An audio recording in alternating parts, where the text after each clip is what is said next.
Yeah, I guess I'm just gonna start the stream here. So thanks for joining. The for those who has been following for those who have been following my the stream since the beginning, we're at the texturing stage now. It's been a while. Working 2 hours per week on a character doesn't get you really far. Lovely Kevin shirt. Yeah, thank you. I really didn't check what I was wearing today, so there you go, some Kevin promotion. uh, Tiagdak, hello there. Cornflakes, cornflakes. Hello from France. Bonjour, bonjour. So yeah, so we're gonna texture this dude now. The baking is done. Thanks for the sub, Jacob. That's appreciated. Perfect timing, yeah. So, do you have already an idea of what to sculpt next? Yeah, I'm thinking maybe doing the spider insectoid, or maybe like the scorpion insectoid that I wanted to do for a while. So maybe I'm gonna revert back to something mechanical, or maybe I'm gonna try like something like a creature. We'll see. I mean, this frog character is somewhat of a creature if you look at the head, but no, I'm trying to find inspiration. I'm a bit in a place where I'm not really inspired these days. So I'm just trying to do something like I'm gonna focus on the frog because like anything else that I try to do, I'm not really like inspired. I have my moments like this as well, and yeah, we'll see. We'll see how I feel. An insectoid would be an easy idea to find because it's like more of a reflex for me to do a hard surface like this. Whereas if I do a creature, it's a bit outside of my wheelhouse. We'll see. We'll see how I feel. But I have a few ideas. So yeah, this rock character. So I'm going to texture it. The baking is done. Everything looks pretty clean. So if there's like anything that doesn't look clean in the process, I'll see. But the thing is, there are also a few things that I decided to do while I did the hard surface. Sorry, the high res. Like there's a certain level of like detail that I put in. Thanks for the follow. There's a certain level of a detail that I put in the sorry, I was changing something that I put in the surface. Like you see, there's like already some grain and scratches and everything. That I do that because I just like to do it in ZBrush. But the thing is, for the kind of like texture that I'm going for, I'm thinking that maybe I'm going to have. There's a chance that maybe I'm going to have to rebake in with like less details in ZBrush. We'll see how it actually transpires, and we'll go from there. By the way, you're gonna see every time that Substance is doing a save, it's gonna take like a good like 2 minutes or something. It's a incredibly huge file that I'm working with because I baked all my maps with 4K, and although I'm going to be working in 2K, I'm using UDIMS and I baked in 4K just to have the best like source resolution. But 2K is actually pretty good for the output result. It's just that like it makes for files that are like I think like this one is like 14 gigabytes, like 14 gigabytes, 14 GB. Just for the bakes of this character. Like I said last stream, it's probably going to go up maybe another gigabyte or two. It won't get like much bigger than that. It's really the bakes in our technique that are the heaviest.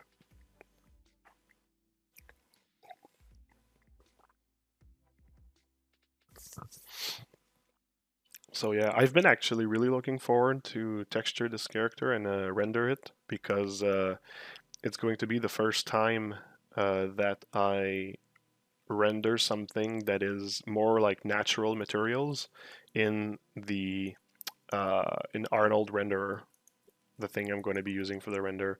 So it's actually going to be a bit of experiment on my side as well. Anyways, so let's get to it.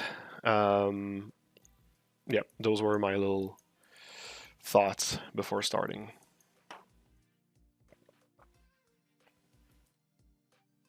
A couple of things really came out good, like the material of the pants. It comes out pretty good in the baking. So that's cool.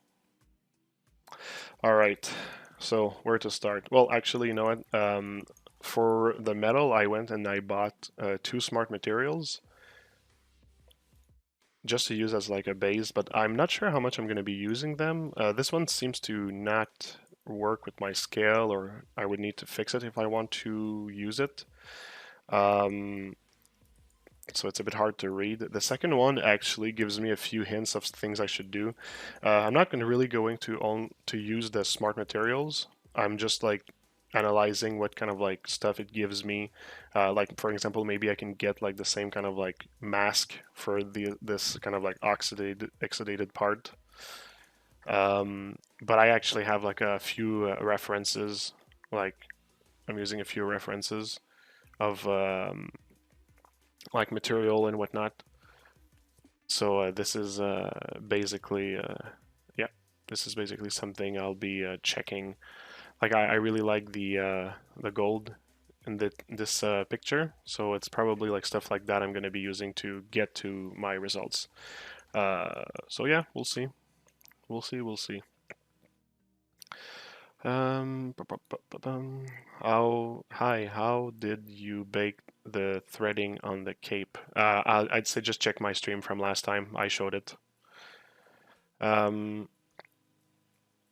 Would you recommend Keyshot to render more organic models? I mean, I did it in the past. It's like if you do like a human face, it's kind of hard to get good results in Keyshot. But if you do something that's organic and a bit alienish, yeah, you can get something nice. It's just it's not like the best for subsurface, so it kind of like looks funky. So if you're trying to do something super realistic, you might not get there. But if you do something, if you just want to get like a feel of like skin shader, yeah, sure, go for it. But yeah, I find that like Arnold is faster to render though, so yeah. Thank you for streaming the content that you do. I am new ZBrush, just getting started. I love Art Surface. Your work is amazing. Well, thanks. Da Capitaliste. Thanks. That's much appreciated.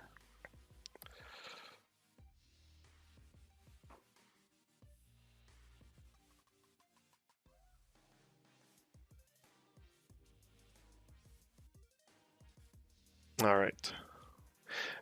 Just a question. Can everybody still hear me as well as before? Because I'm kind of like playing with some levels here. Just want to make sure that things are okay. Okay. All right.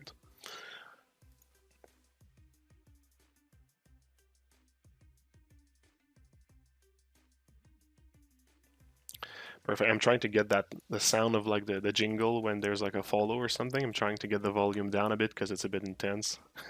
I'm trying to figure out how to do it without stopping the sounds of the stream and the background music. Anyways, whatever.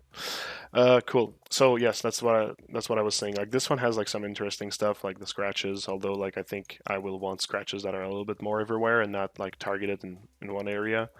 There's a few like edge damage also. We'll see about that.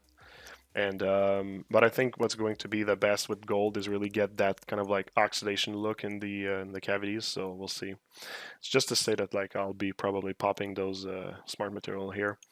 For the head, I actually have a poly paint. So let's just grab this so we get like a starting point. Oops. There we go. So that's all our materials. Let's go on skin.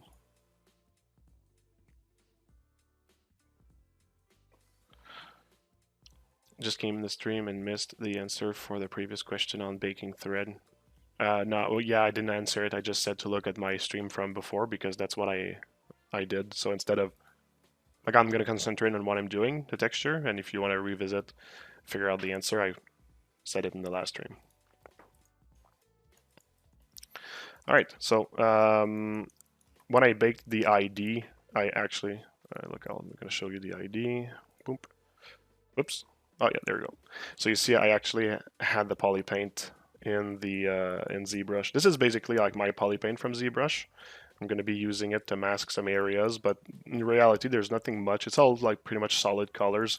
There's the threads of the not the threads, but the stitches of the glove here that the poly paint is going to help me to mask. But otherwise, things were pretty much like uniform without any like they're all in like different meshes. Like even the stitches, these stitches are on a different mesh, so they're going to be easily selectable. So yeah. Yep. I'm not sure why there's poly paint on the. Oh, I guess I had some poly paint on my rib brush when I was doing that. All right. I'm gonna get to your answer, your question soon. It's just I want to get going with what I have here. All right. So, boom. Basically, I'm gonna grab the. I'm gonna add a new base material here. So fill.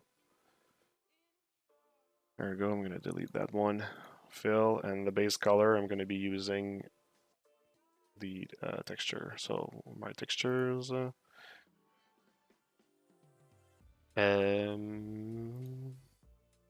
that's not it. There we go. And my bakes are probably somewhere in there. Wait, am I?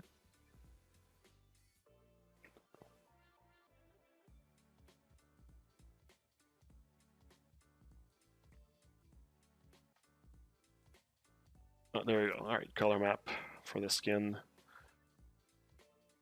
Put it as a base color. All right. So now we retrieved our poly paint for the skin of this character. Yeah, and it's going to be hard because the skin is not going to look good until I have it with subsurface. But at least we have like the colors are there for the moment.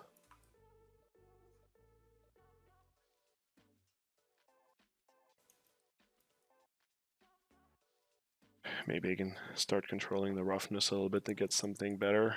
I'm not sure how moist I want this character to be, but I guess I'll check like how much compared to the other material.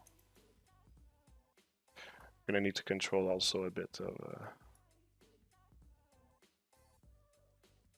the hue and opacity of things.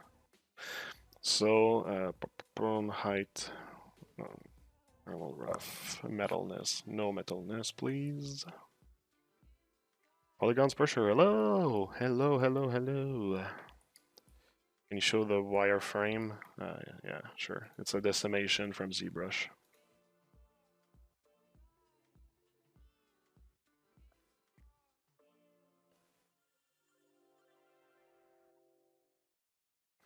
There we go. It's just a decimation from ZBrush.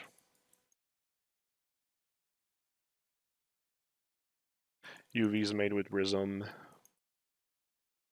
Okay, all right. So I just want to, right off the bat, add a different roughness to the eyes. So like this, or even shinier. Complete mirrors. Complete mirrors is kind of weird. And this I'm going to apply a mask to it. So boom, add black mask, add paint, and we're going to use the number 4, the thing to target meshes. I'm going to simply touch the eye meshes to enable like a white mask on them like this, and there you go. Oops. Thought I removed the wireframe. Oh yeah, no, I'm dumb. It's because it's the brush that does that. So we're not going to go into a crazy level of like detail. Like for example, like I don't think that I'm going to be doing like a like wetness of like the water on the eyes and that sort of stuff. I don't like I'm never gonna zoom close enough to really deserve this attention to detail, I'm thinking. So I actually probably am gonna play with the wetness around the eyes and the nose and that sort of stuff. But yeah, plus also like I'm wondering if I'm going to do like more like a toad skin, like drier, or more like a frog. See, that was kind of like my reference at the beginning, but I thought like having him look a little bit toadish as well would be good. But yeah, no, I'm thinking we're gonna see. Um, yeah, I'm gonna like experiment with this character here. I'm not like 100% certain where I'm truly going with that. So bear with me. A few references here.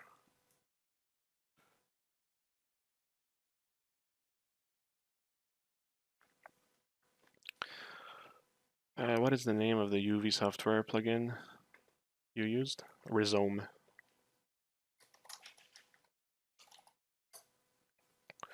Oh, hello. Did you have a course for Outgang Web?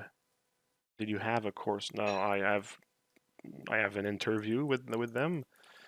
I actually made a second one that's going to come out really soon as well. I'll check your question here. If I may ask an question, is there a particular roadmap to learning that you can suggest for ZBrush hard surface focus?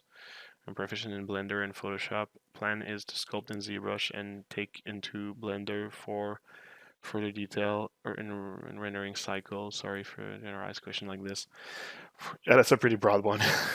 I mean, you just need to gather as much tutorials as you can and learn how to do it. If you want to learn from our tutorials, you go at the bottom of the screen, and we have you click on either link, go on our Gumroad or our shop, and we have a few tutorials there. That's otherwise it's a pretty hard question to answer. So yeah, what I think I'm going to do is I'm going to actually reduce the roughness of the skin in general, maybe not too much, and maybe use it.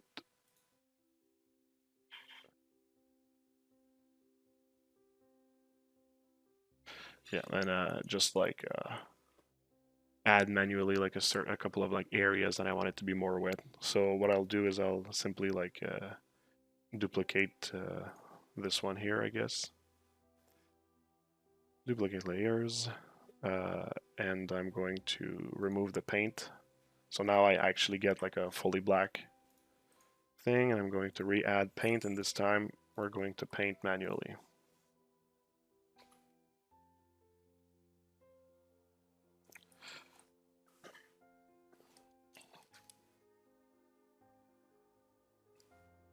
Actually, you know what? I'm wondering, I might actually, I don't know how much manual painting I'm going to do on the textures. We'll see. Okay, softer, less flow.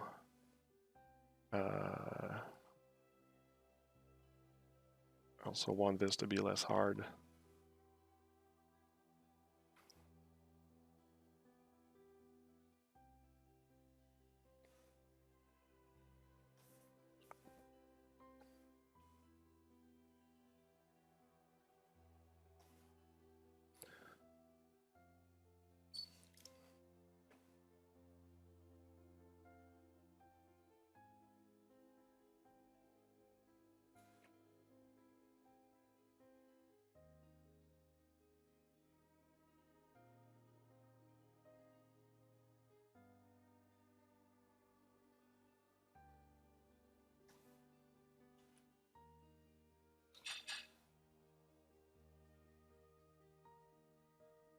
Ah, there you go. That's what I wanted.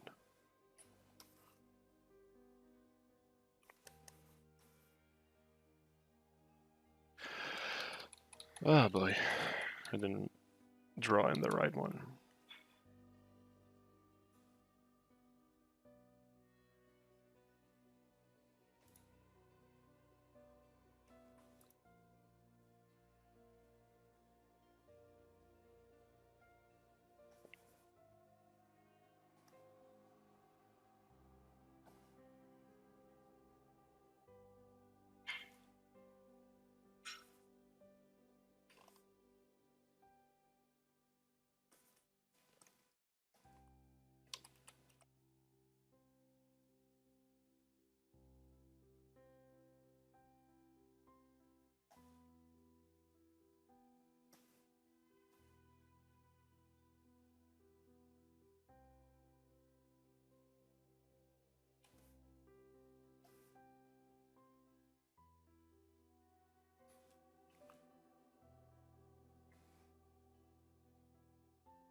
I have purchased your tutorial, but they are a bit advanced for me at this point.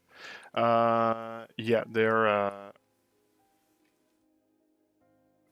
are like medium level, I'd say. If you want to learn like the tools and how ZBrush actually works, I think there's a lot of like streamers online that do it like for more like earlier levels, let's say.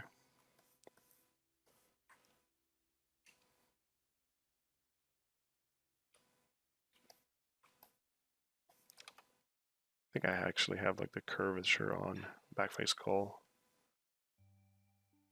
It's kind of bothering me right now. Yeah, there we go. That's why.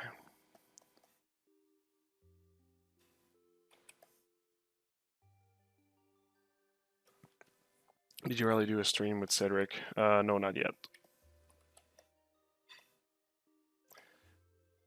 Did you make the model yourself? Yes, indeed I did.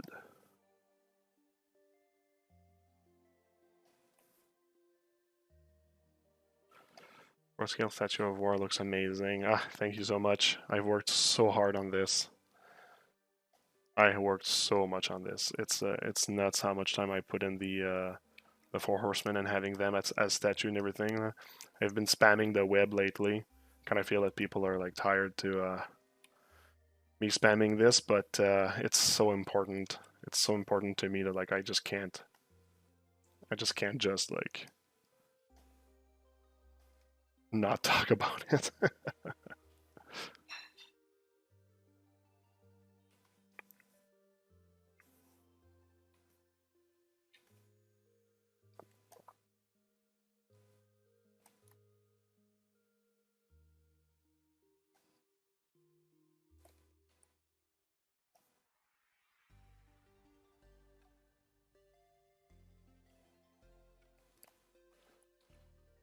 So what I'll do now is I'll smooth a little bit of like that. It's a bit strong.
Hello from the UK. Hey, Medusa 3D. Nice to see you. There's much more people coming in the stream when I do it at that time of the day, for sure. Even for a Friday, so that's pretty cool.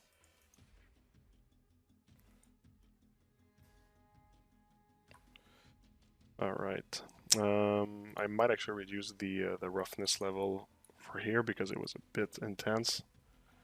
I just want it to be a little bit more damp than the rest. There we go.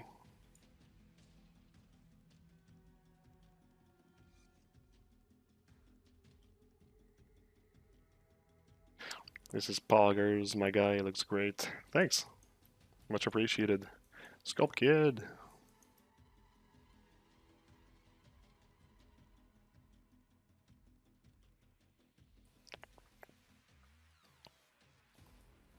I'm not sure that I'm going to actually start putting like roughness changes in the cavities and all.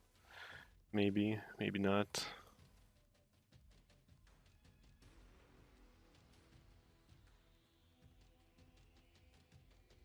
All right, let's add a level filter to this.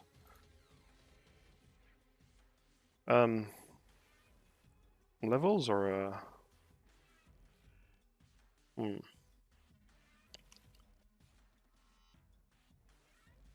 like maybe more like a hue and saturation actually. Filter, just on the color.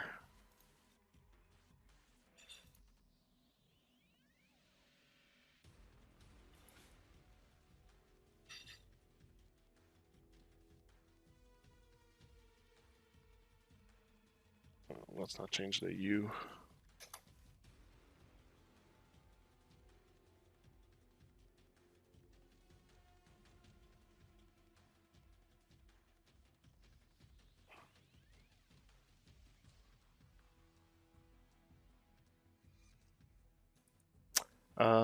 Actually, you know what? Let's do this only on the eyes. I guess I'm not gonna add it here. I'm gonna add it as a layer.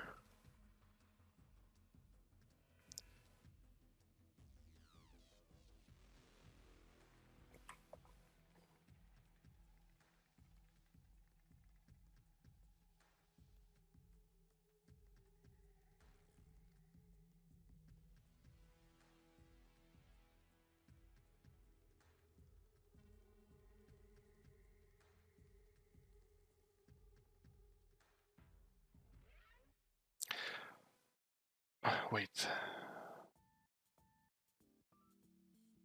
Wait.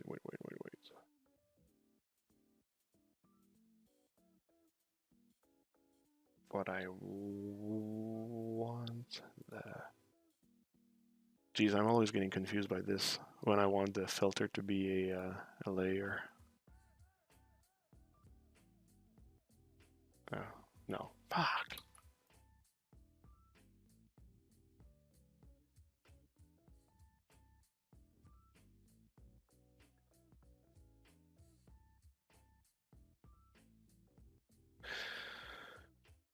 Okay, I'll go the long way home.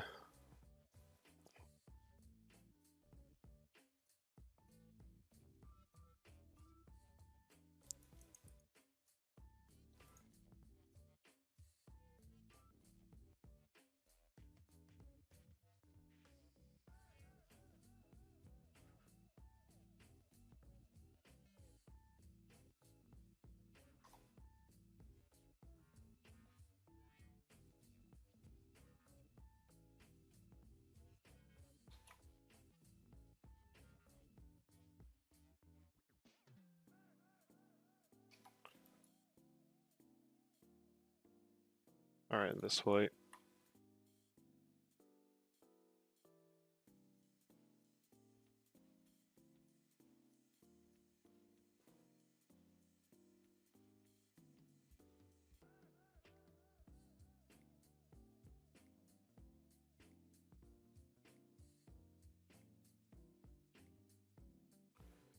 There we go, we're not touching the eyes color.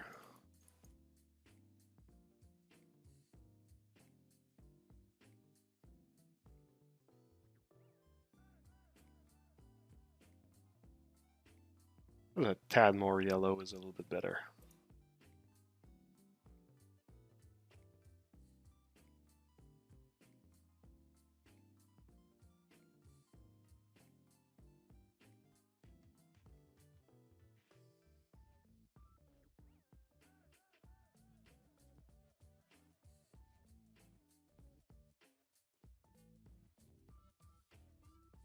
Also, the final lighting is really going to dictate a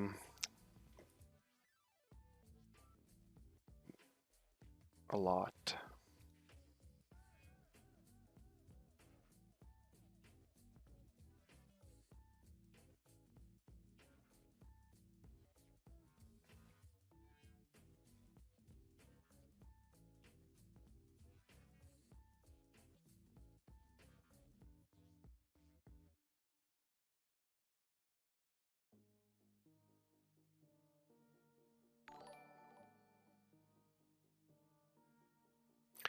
Thanks for the follow.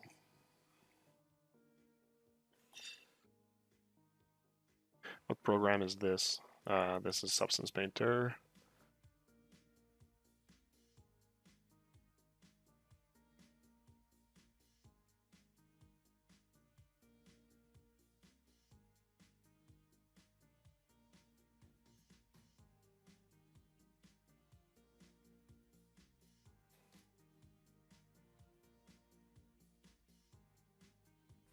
So there's something that I add on top of. I'm not saying I'm done with like this part here. I'm just saying like there's a finishing touch that I add sometimes.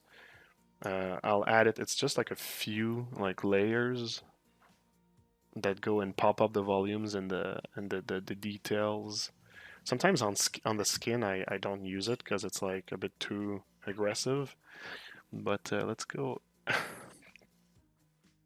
Let's just go get a smart material that I created for my other work. Yeah, death overlay.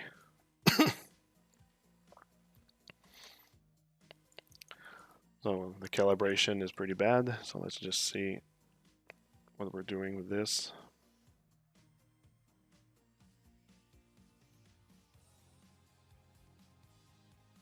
So this one pretty much like what it does, it adds more light to the top of the model than the bottom.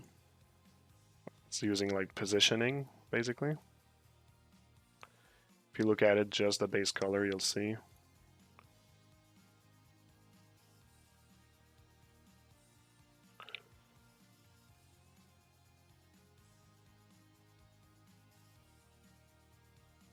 Actually, it just made me think about something that I wanted to fix as well.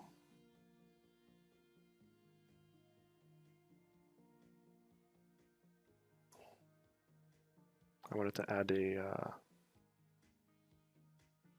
level layer as well, just to see if I, because maybe like the blacks are not black enough. Should say are not dark enough.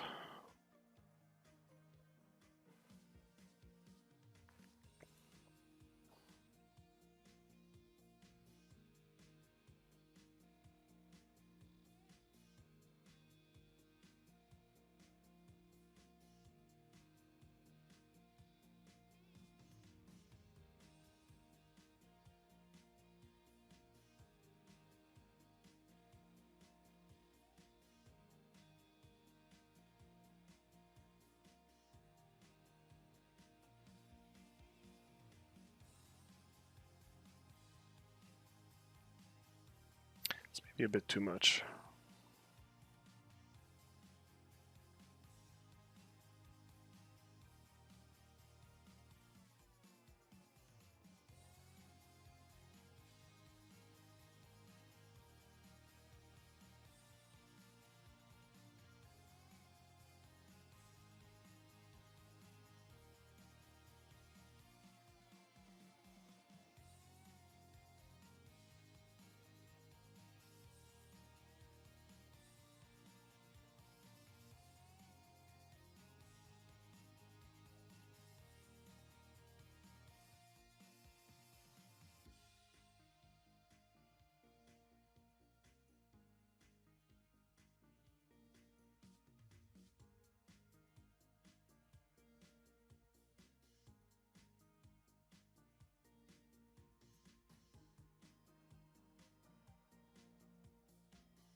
Alright, that's like a lot of tweaking. I think I'm actually not going to do too much tweaking during the streams because I don't want to bore you. Ah, and there you go. Render. Render, render, render.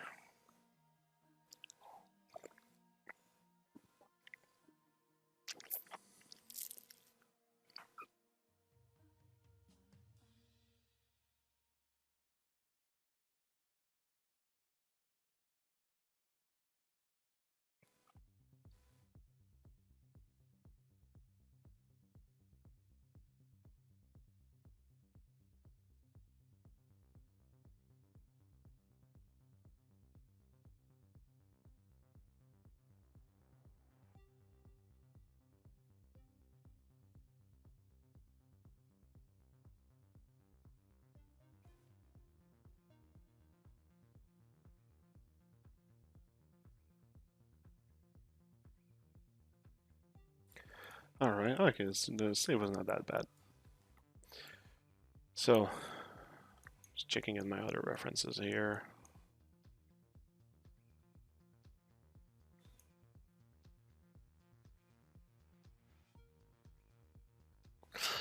Let's try something. Before going back to the overlay, I just want to try something real quick.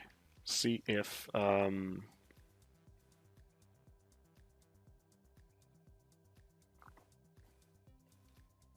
what if I actually add a skin shader on top and just get a bit of like those effects on the skin, see what it's going to bring more than the poly paint. And also I just want to split what is the everything that I did for the eye. Instead of like having them on like layers like this, I'm just gonna create like a folder for the eyes.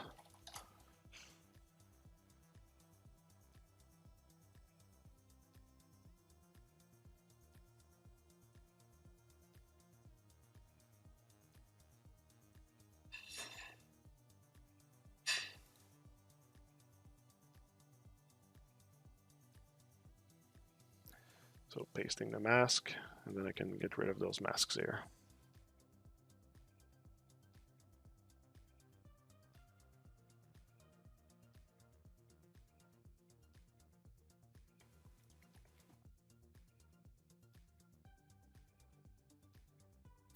All right. So yeah, let's give it a shot. So on top here. Hey Marco, how are you doing? Pretty good, pretty good. Nice. New to Twitch. Will this stream be available to watch later? Yep, on YouTube. Just follow us on YouTube and you'll see it. Links at the bottom of the screen.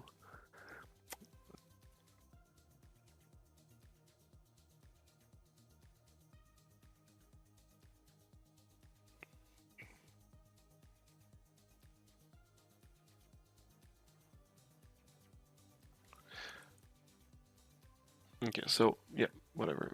I'm stalling a bit right here. So you see you got like 3 skin shaders here. I just want to see what they do like base level. So I'll just put them on top.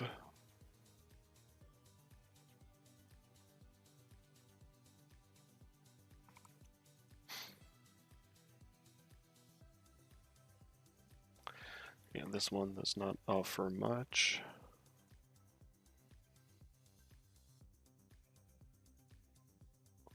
You see, this one has some like interesting things in there.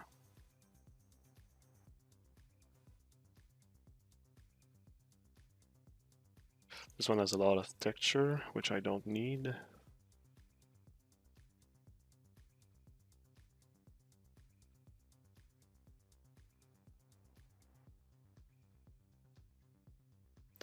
I wonder if there's like anything else that's I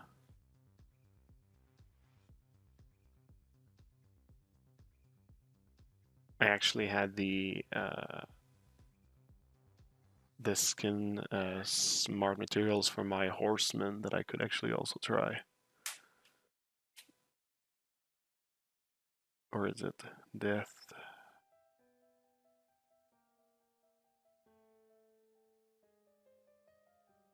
Death teeth, death horse. I want this horse skin. Yeah, let's see what it's going to give me.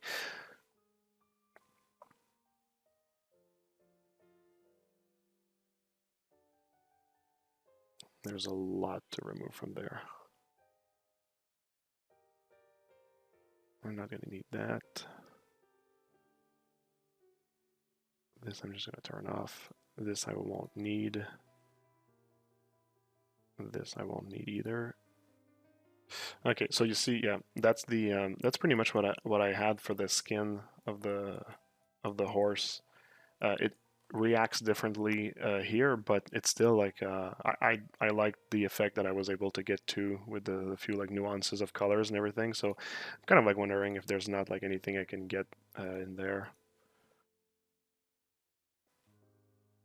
or that I can reuse. Those were manually painted, yeah, so I'm gonna get rid of all of these. Yeah. I think I'm gonna try to play with those and see.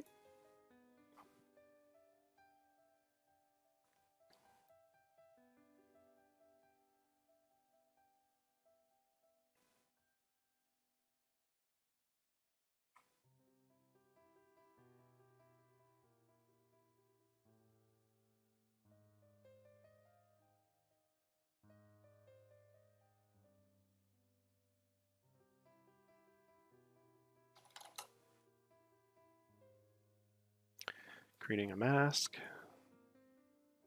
So this one is going to be white. It's going to be everything but the eyes.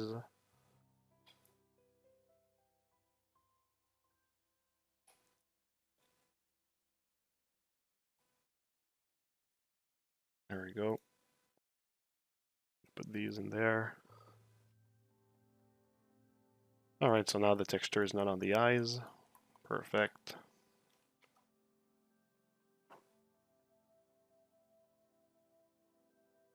So let's see what it adds if I remove. That's the skin base, tongue base.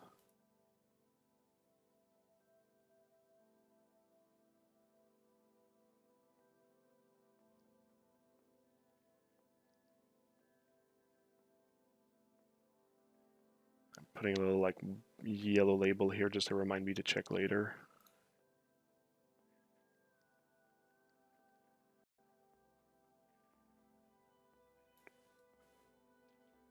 We're gonna add these effects one after the other.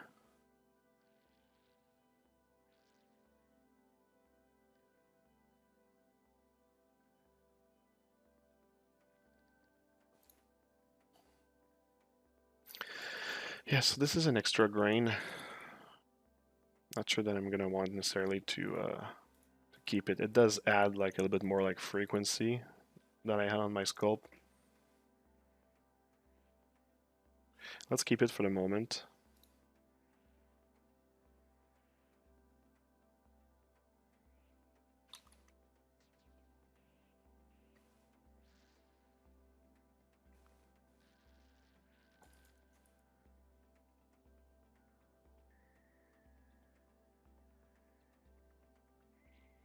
It is more intricate though.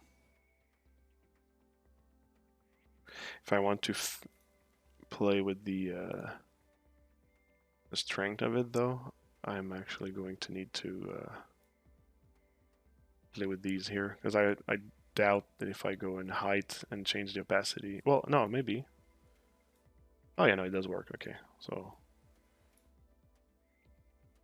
even 3 is already pretty strong.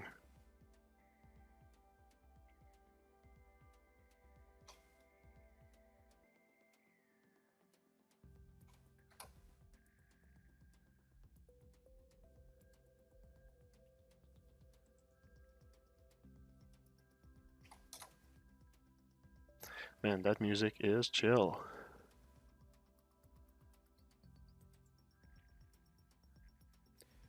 In the last live, you asked me to remind you to show how you did Michael hair, if you can't show it in the realm. Well, I mean, I'm not in the ZBrush, right? So it's going to be hard to, it's going to be a lot of, a big change of subject to... There's a stream that I show how I do that. I show it with Gabriel's hair. If you go on our YouTube channel, you'll see the thumbnail is actually like her head, and you see that like I'm playing with her hair. So you might actually find your answer there. Not that I like to redirect people and stuff, but since I can't show it right now, well, there's at least that. Anyways, so that was just for like some like pores and stuff. So this one is actually just adding some splotches, but it's a bit overwhelming. So maybe if I have it in overlay. No. Oh, I'm in height right now.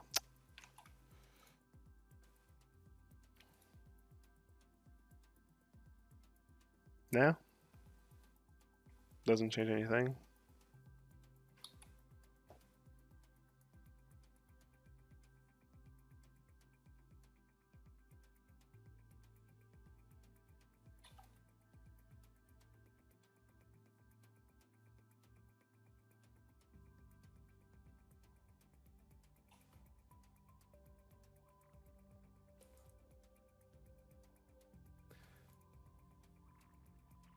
These are not bad. It's just it's not the right color for one.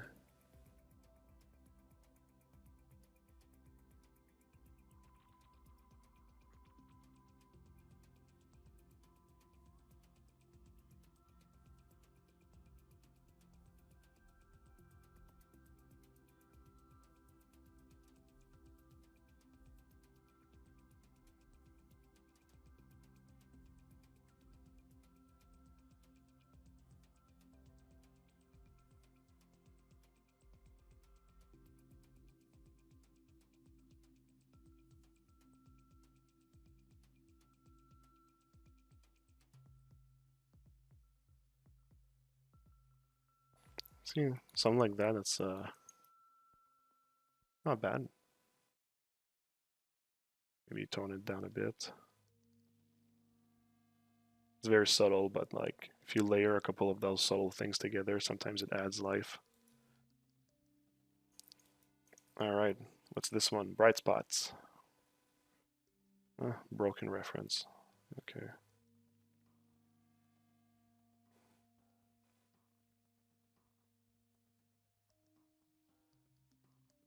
Yeah, there's not much before or after either.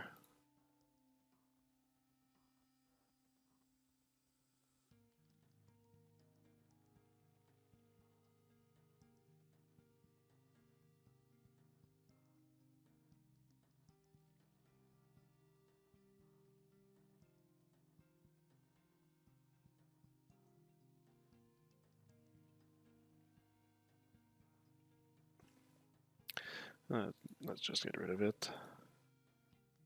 So this one is actually really going to play into the cavities. Once again, we'll change it for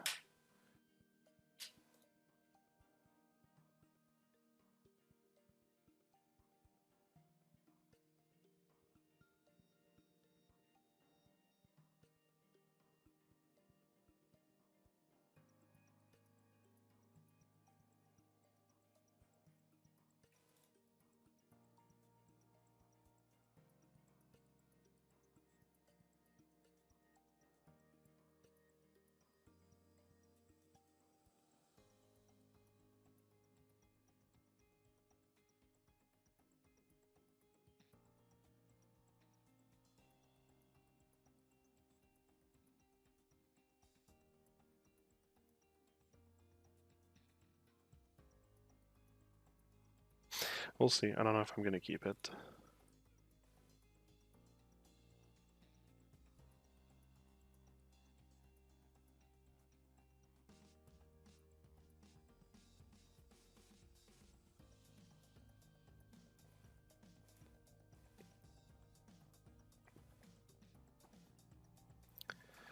Not really sure why this one is blasting this much.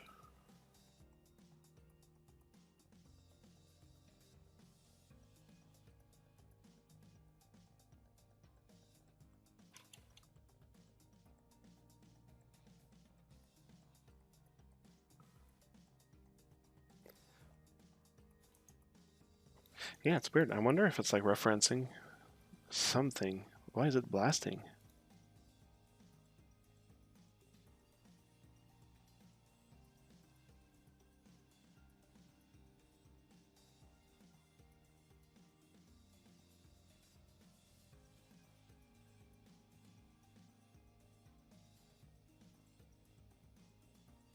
Yeah, I'm really confused about this one.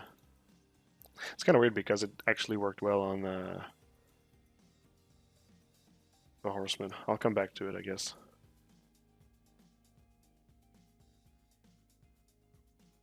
So this one is adding another.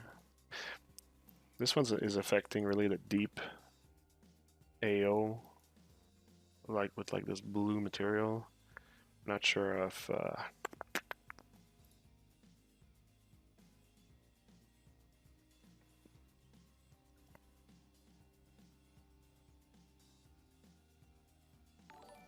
base color detail. Hey, thanks for the follow.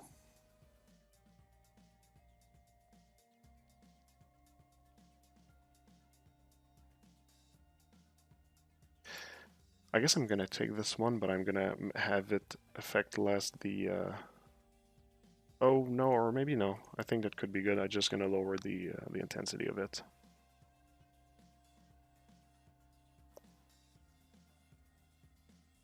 This I'm not sure what it's doing.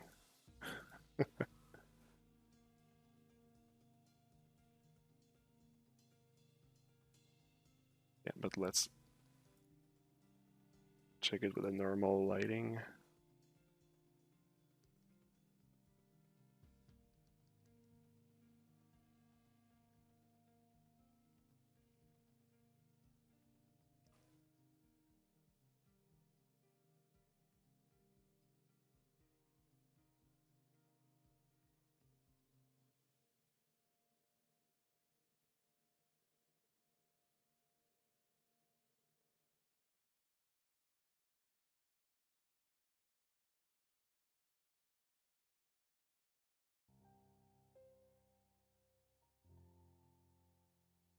Alright, so basically everything that has to do with the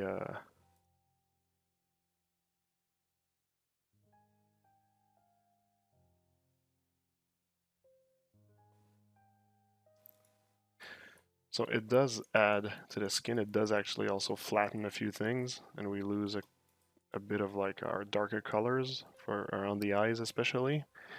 So this is interesting in terms of like the details it adds on the skin. But I will need to kind of like let it like not crush the work that's under. Misty Art, hey!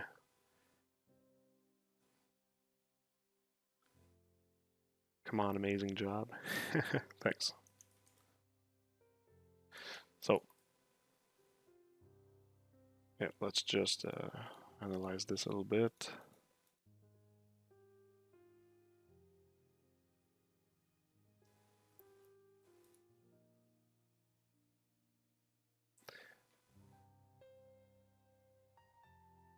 Yeah, this one I'll turn it down a bit.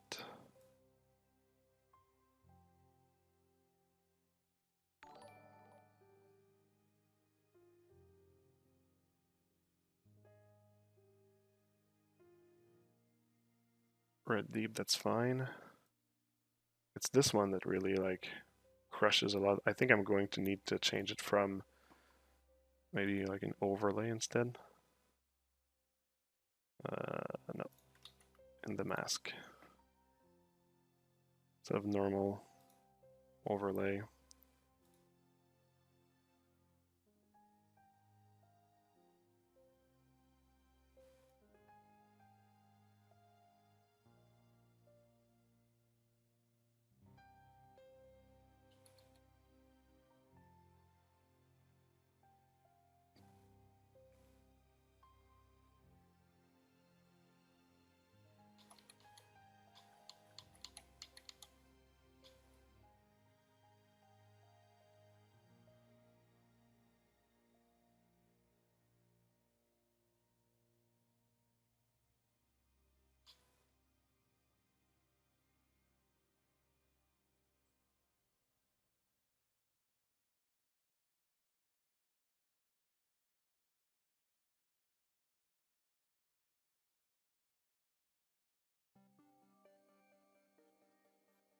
Yeah, I was making a mistake right there. I was trying to adjust the mask instead of adjusting the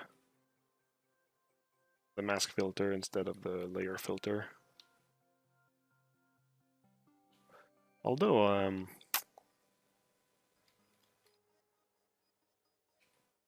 it's not.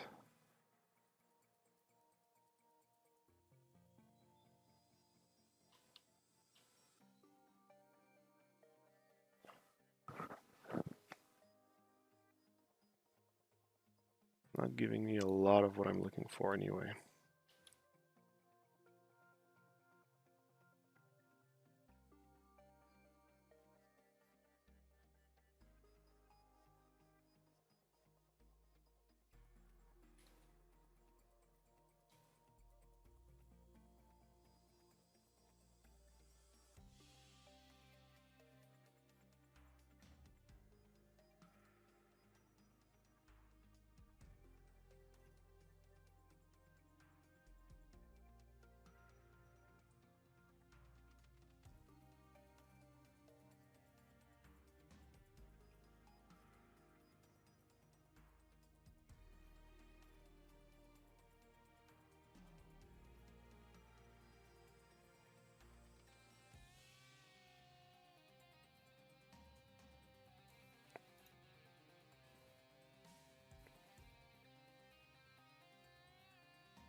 I can get to seem. I get so stupid. Why can I not? I could do it manually. It's just I don't want it to.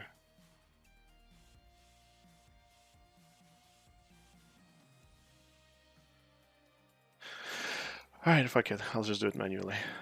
It's so stupid.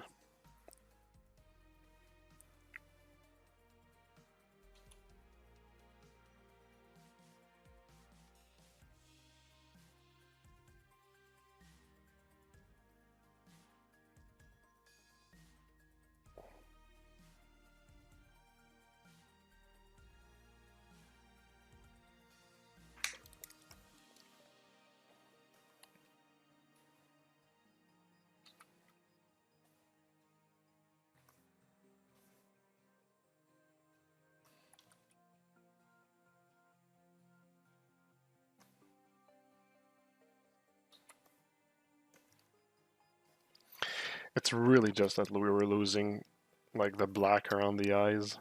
So I'll just like put it back. I just really wanted to just suppress it from like I feel like if I actually like put my material in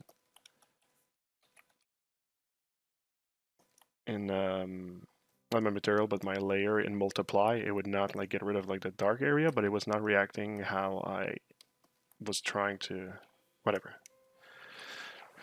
It's gonna be fine like this.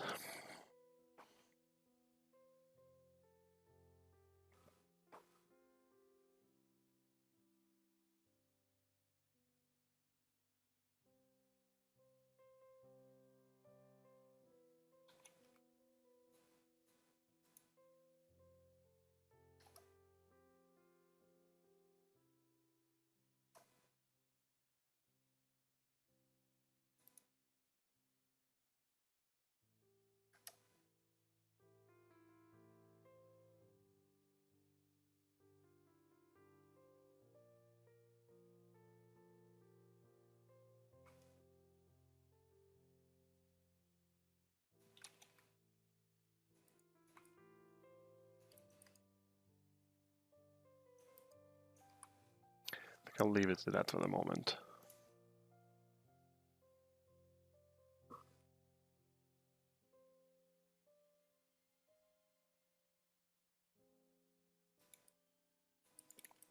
It did add some color in the cavities that I think might be a bit too much, but like I said, I think I'll revisit that later because I need to move on.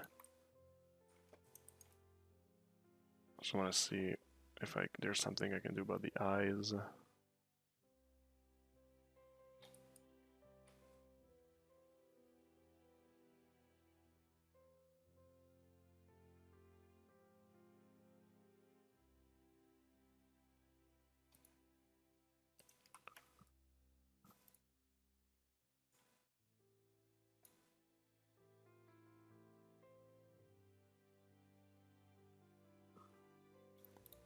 So once again, I had the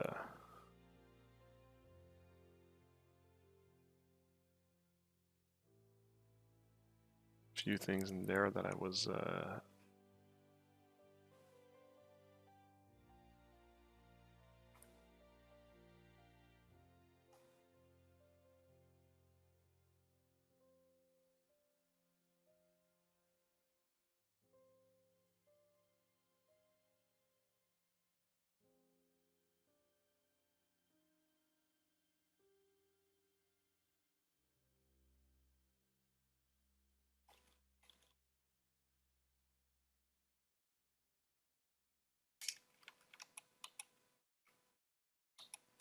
want to test something.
Okay.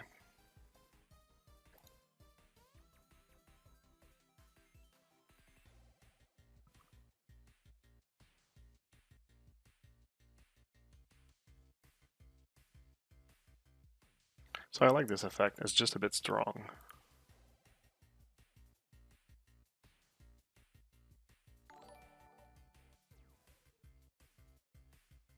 Also, I'll copy it. I'll try it on the skin. It's probably going to start to be a bit of overkill for the skin if I add that on top, but nah.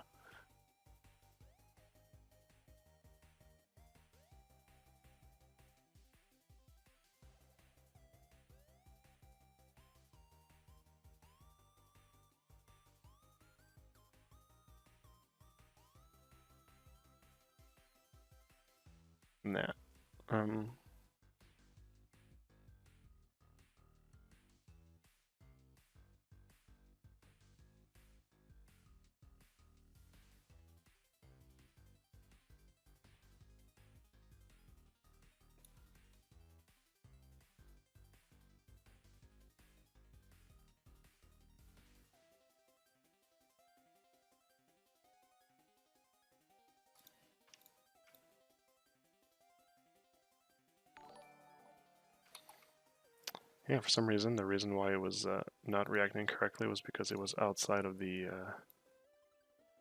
folder.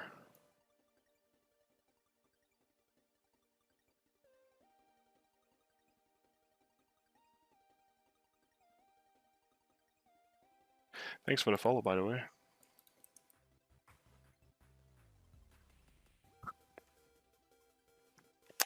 Another save. Dundup, hi. Mcdelico. Hey everyone.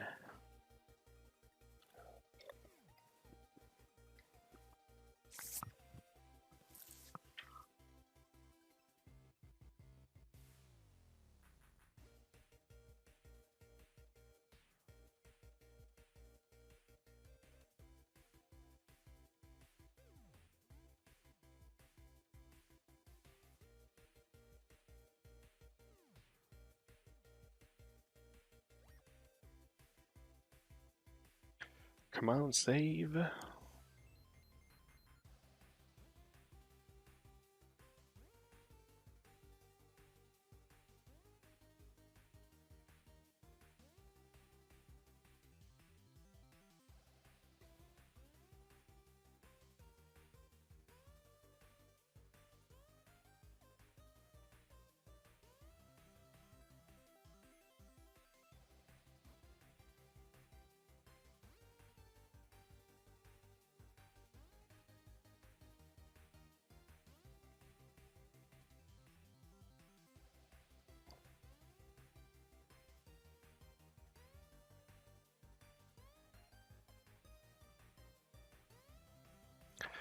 Alright, finally.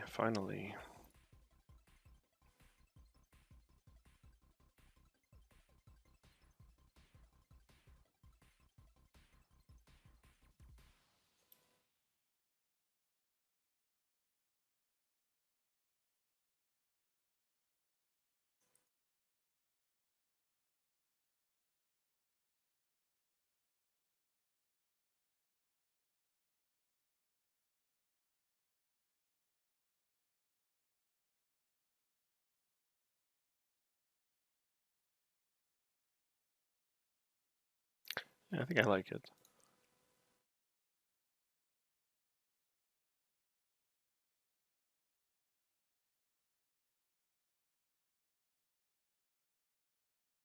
Now for the eye, they're a little bit too intense. Let's see what we can do about that.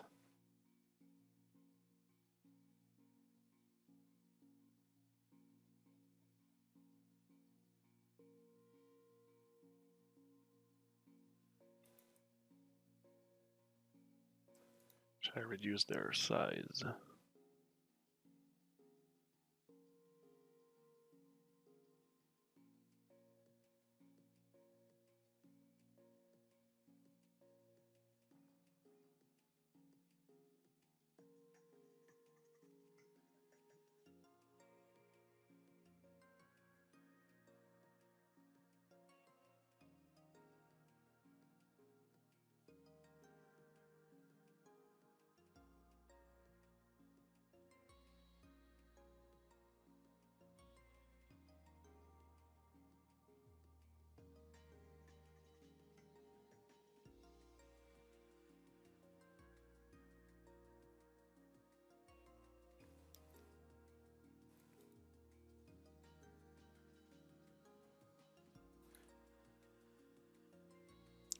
So this effect is pretty cool here, this new one. It's a bit overwhelming on the top, but it actually is pretty nice here. Although I think it's actually, you see, you can see a seam because of this one, so I'll just need to check if I can fix it. Also, do I want it to affect the roughness? I don't think so.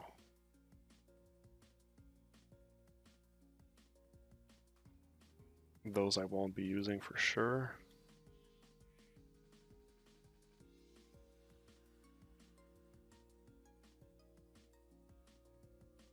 I'll probably also add some like veiny details to it.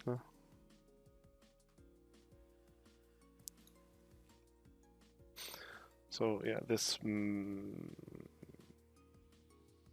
mask editor. Let's see, because you can see right using the mask editor how the seam is kind of like showing.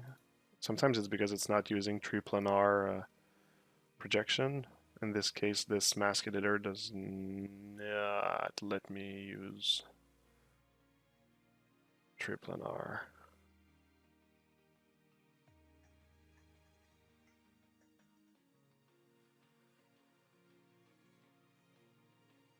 Oh, wait. Oof, it's kind of like... It's not truly fixing it.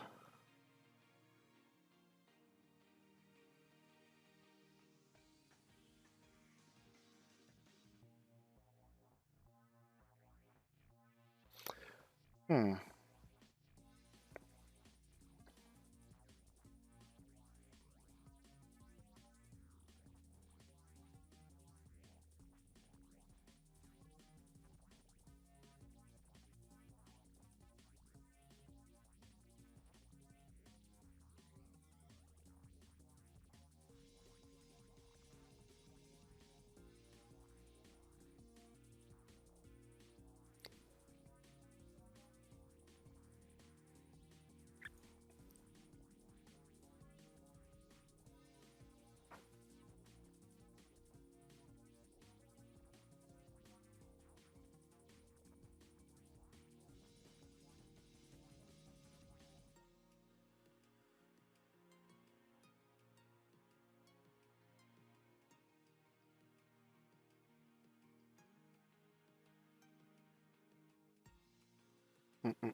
I don't think it's max editor. I want mask builder, I think.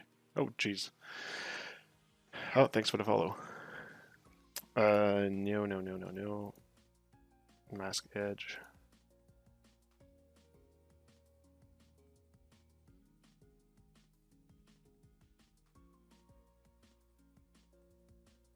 So you see, that's the one thing about the technique is sometimes, it doesn't happen a lot, but sometimes there is like the UVs, they can actually show with some of the way that like the masks are calculated. So this is... It doesn't show that much in the end, but let's just see if we can... You see, like just like by playing with this here, it kind of like helps.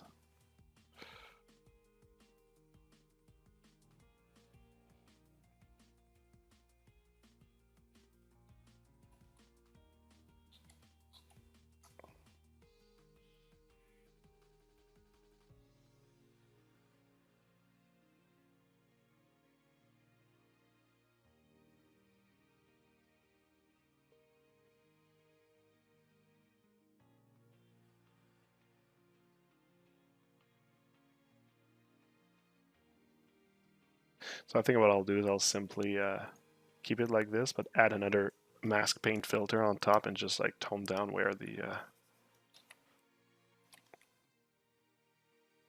UVs are showing. And also at the top, that's the thing I wanted to do since the beginning, was just fix the top part here.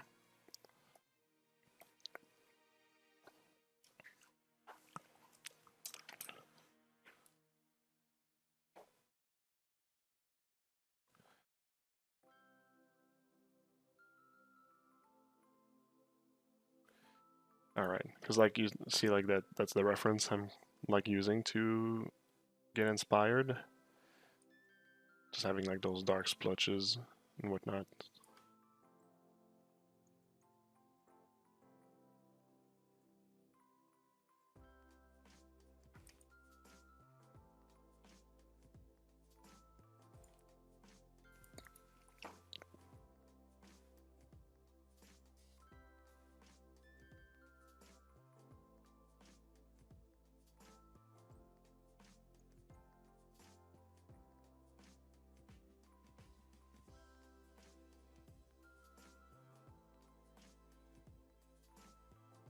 And for this one, I'm actually going to use like some like veiny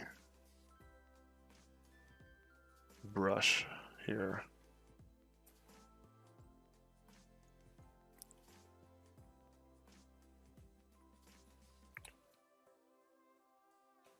It's a bit hard.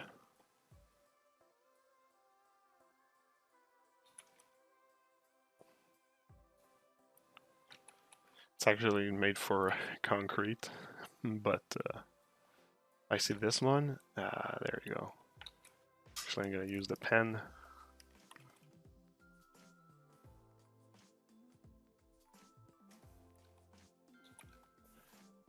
Okay, no, it's not. Well, it's not uninteresting.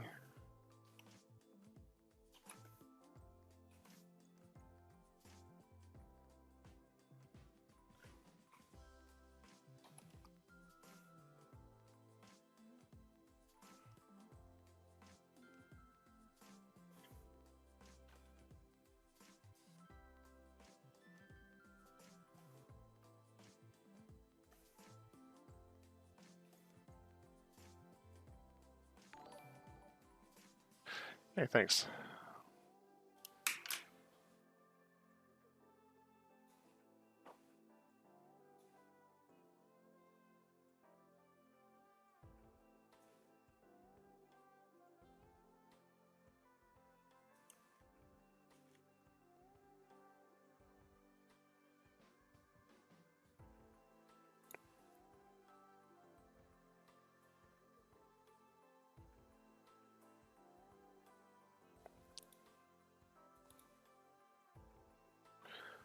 Yeah, I think that's good.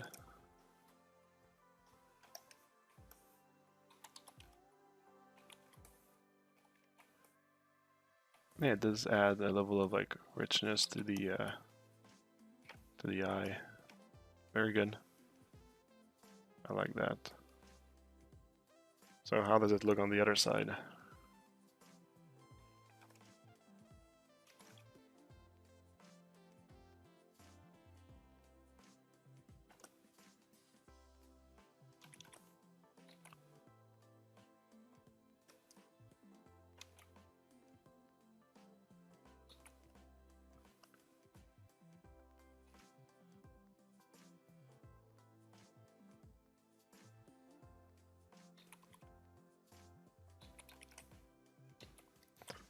I wish there was like a less, like a more veiny brush in here. There's probably one. Scratches? Yeah.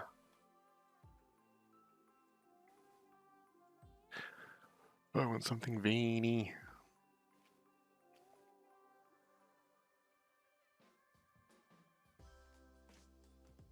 Cracks. I'm not sure. Bah, you know what, let's just go with what we have. It's not going to make that much of a difference.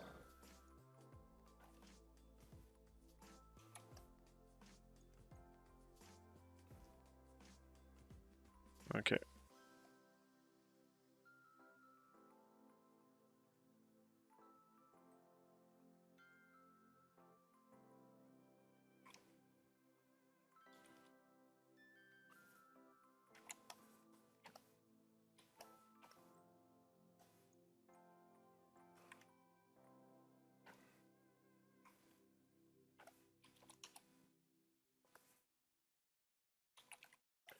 I'm gonna add more at the back of the eye here.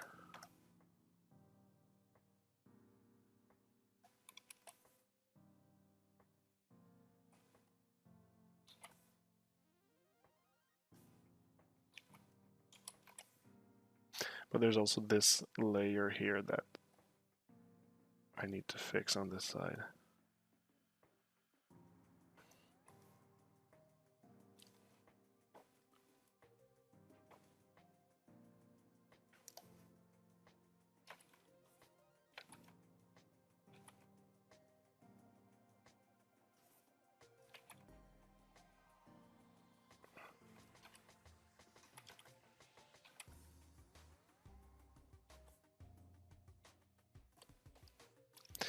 Alright, that's cool, I like it.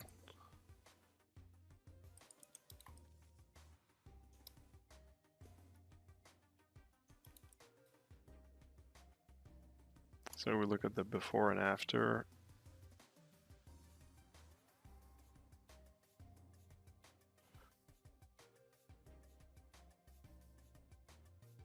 That's before, that's after, that's good. And added some richness to the eyes. I'm good with that. Yeah, I'm good with that.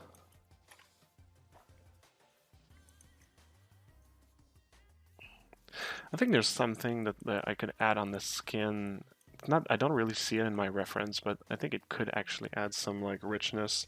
I just want to add some kind of like splotches of color that are like at a large scale, influencing like some areas of the model randomly. Just adding some different hues of colors. So yeah, so for this I'm going to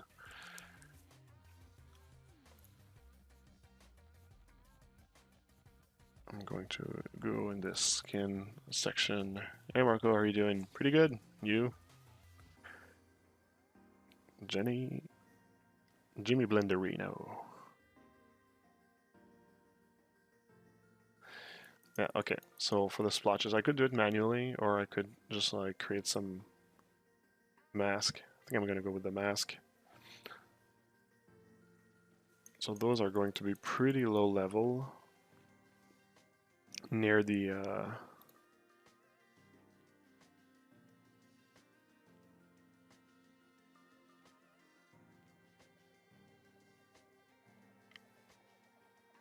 yeah, so here.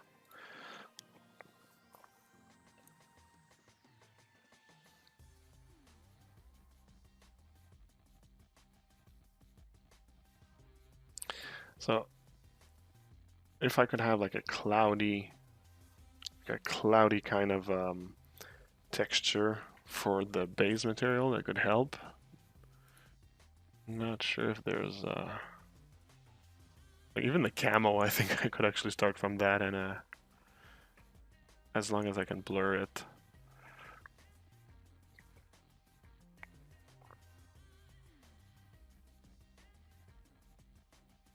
Yeah, you know what? I'll actually try to do it with the camo.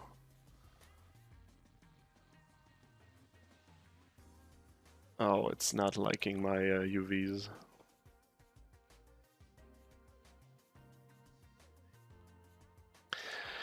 Oh well.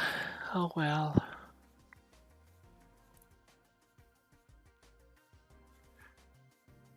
You're the best one at this that I've seen so far. Oh, thanks. I appreciate that. Okay. I'm gonna do it manually instead. So, boom. Let's add some blues.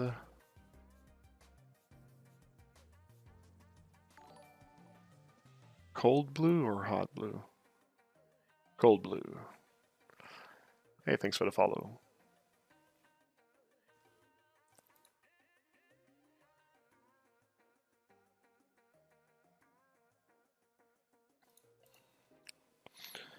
And yeah, I'm gonna put like a mask, a cloud mask on top of that. So let's go into our predefined masks.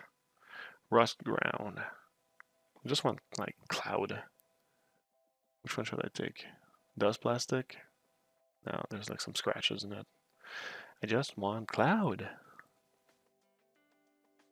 Fabric, no, I just want cloud, not scratches. Just want cloud. Jeez. You know what? Let's go with sand dust.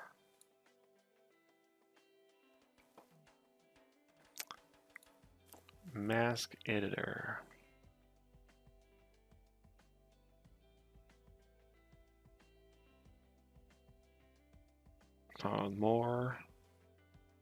More. I want it more blurry. Wow, the moment you put the blur, it really goes haywire. Let's change the... there we go. I still want it more...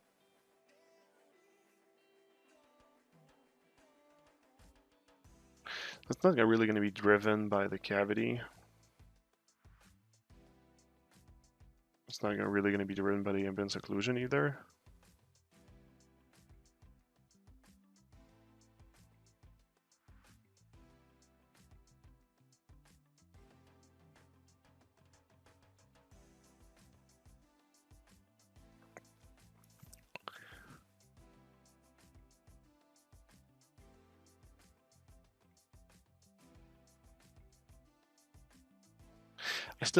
I feel it's still like targeting something, and I don't want it to be targeting anything.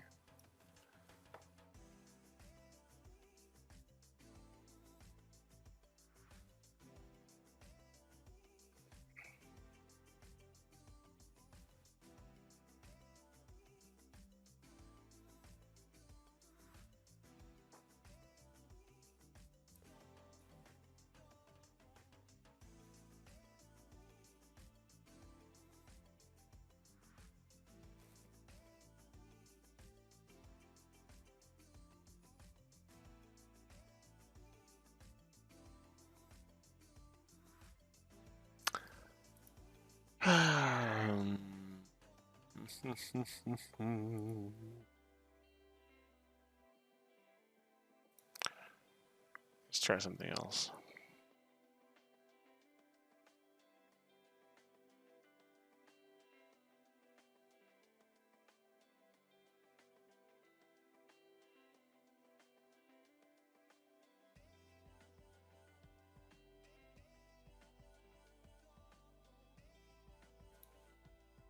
See, it's like that's already closer to what I want. I just wanted to affect less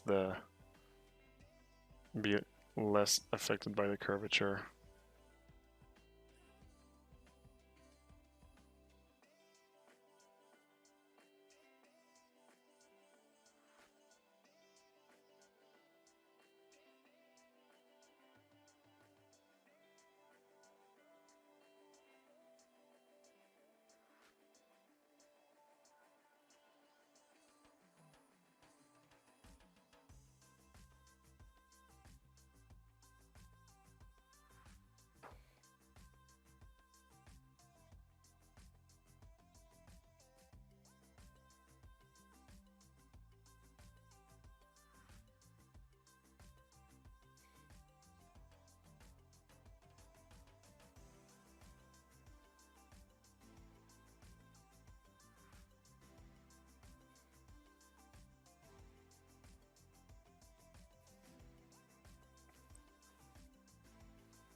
Still something I don't like. I just want some random texture, but it's still like targeting the sides and everything.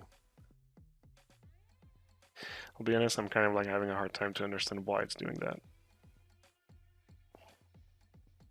Why is it, oops.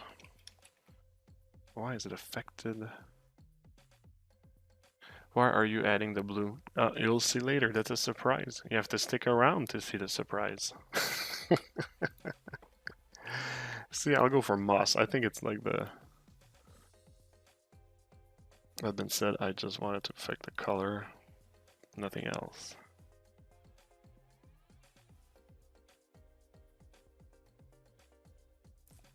I'm a 15-year veteran in game, and I've learned so much good stuff from your stream. Big thanks to you, sir. Oh, that's cool. Thank you so much. It's a nice compliment. Okay, so nothing influenced by the... Like I'm starting to have the kind of like an idea that we're not gonna get anywhere if I don't tell him to be influenced by to not be influenced by the curvature.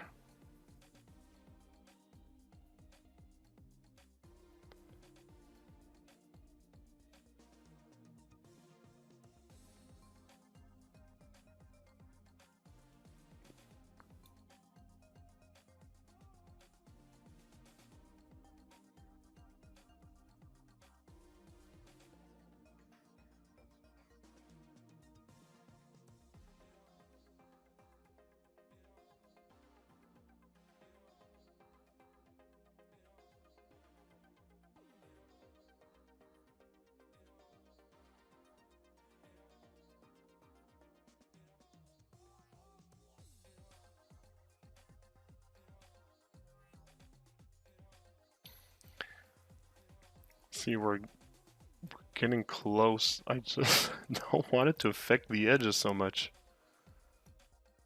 Maybe if I actually...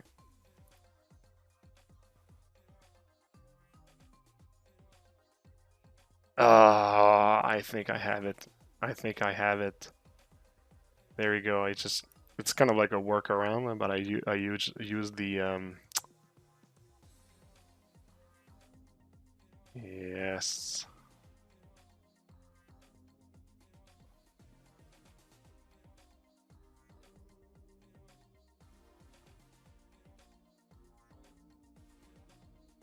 Okay, that's good. Now that's good. All right. We got it. We got it. We got it. So now all of this is simply to put a filter on top.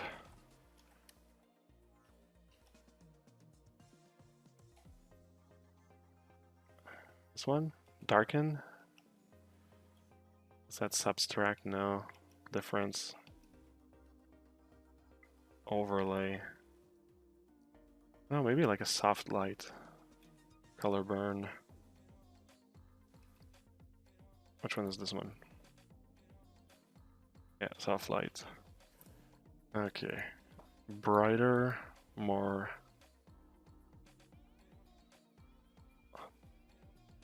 Okay, so this, and then we're gonna lower the opacity. All right. Very subtle. All that worked for this, but this is just one of the colors. Like, I'll just do like a duplicate of that.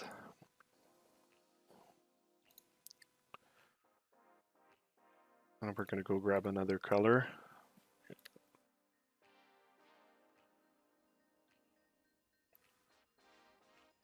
Let's go get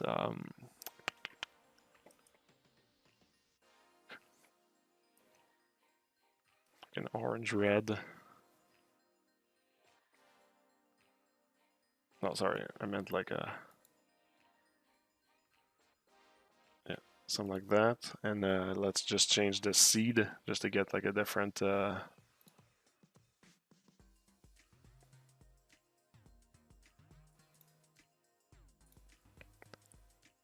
different spread.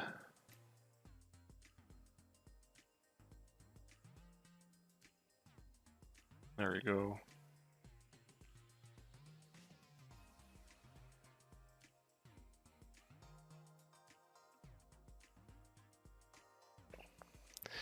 And one last one.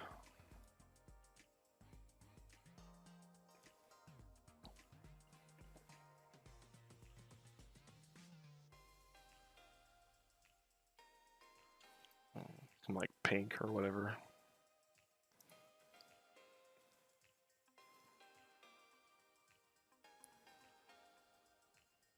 And let's change the seed again. Just want to see what I'm doing more. Yep.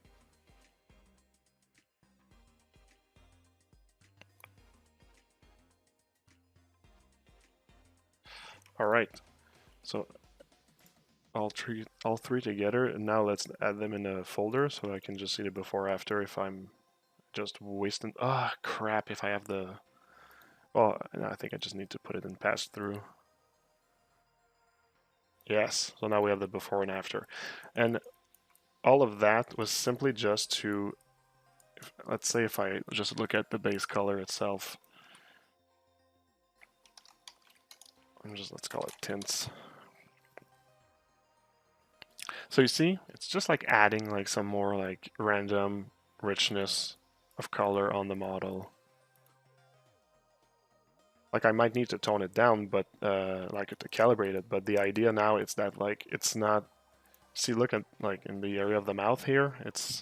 There's the brown tones and stuff, but like this just adds like a little bit more, and I think it's worth it.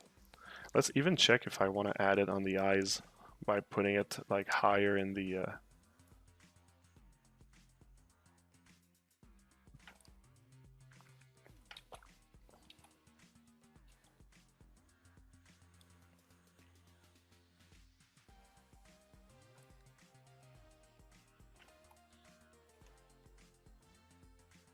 does add a bit.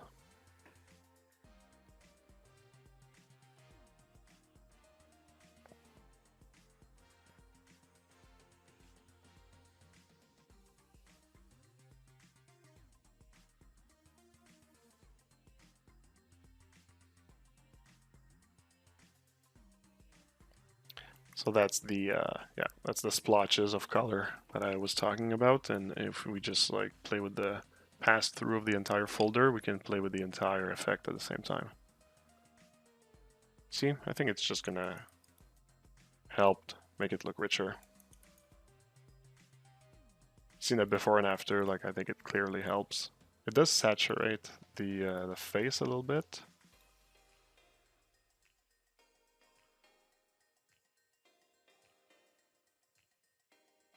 But I think I like it. Alright, and it saves.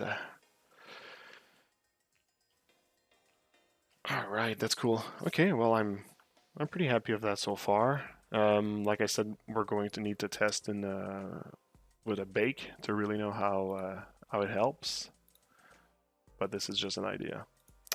So while it's saving, I'm actually going to just take a 3-minute break or something like that, and I'll come back. So I'll just put you on hold. Alright, be right back.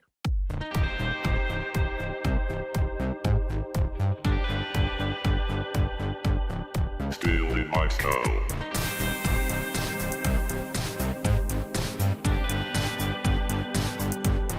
Still in my style.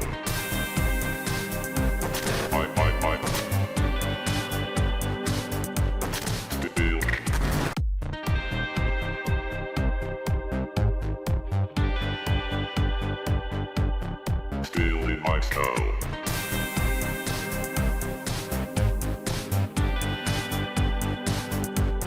Still in my style.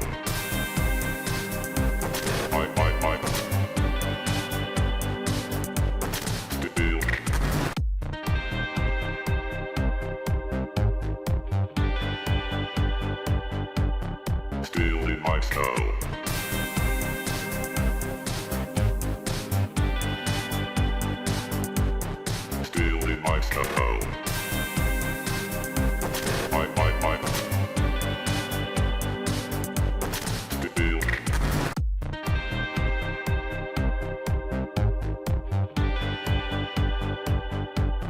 Still in my style.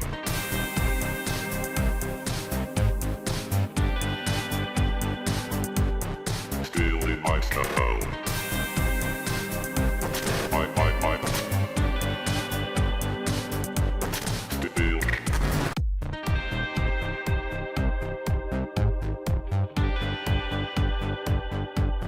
Still in my style.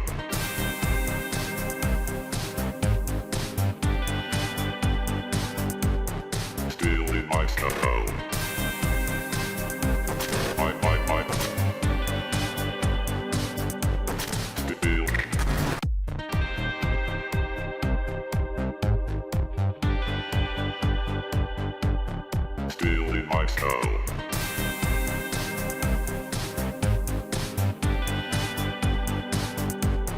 Still in my style.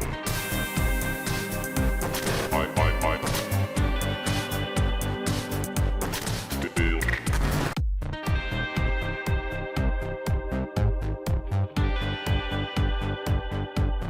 Still in my style.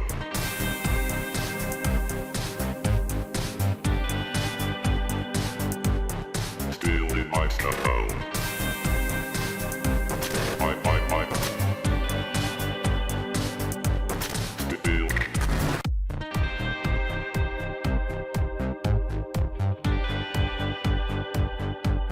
Still in my style.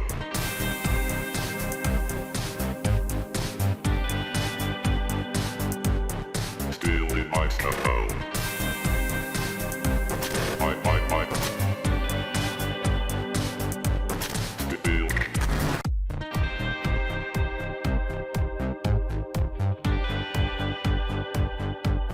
Still in my style.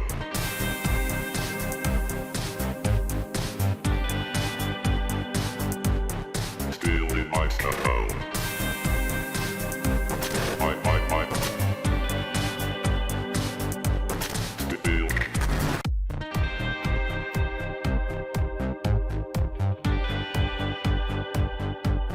Still in my style.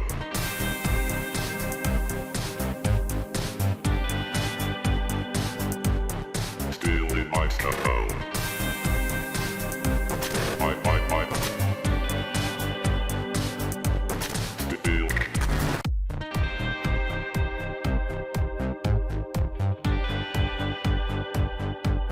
Still in my style.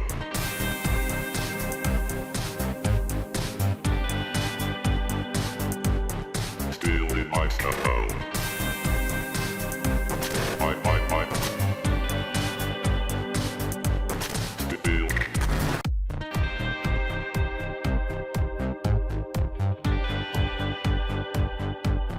Still in my style.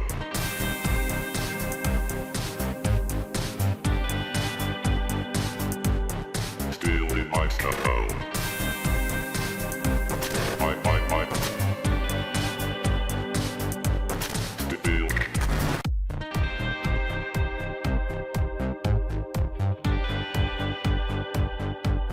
Still in my style.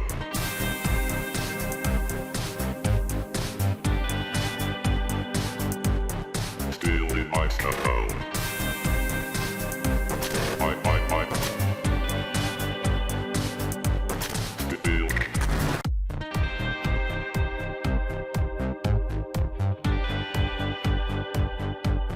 Still in my style.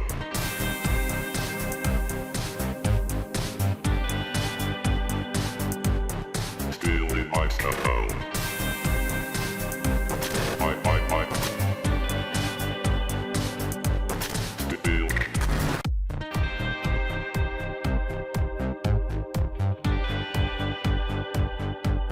Still in my style.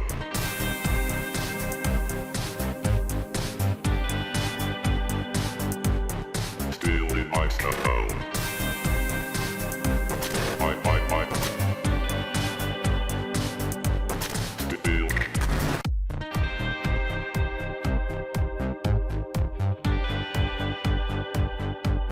Still in my style.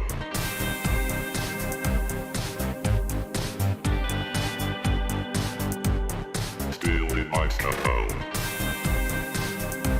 My. Still.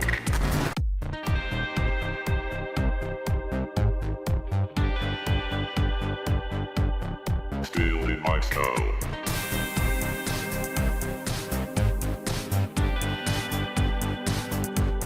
Still in my style.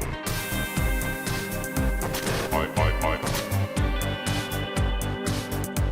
Still. I'm back. I am back.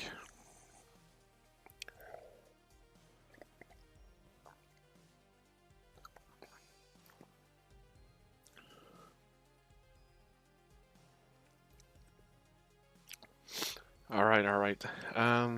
Did I miss anything?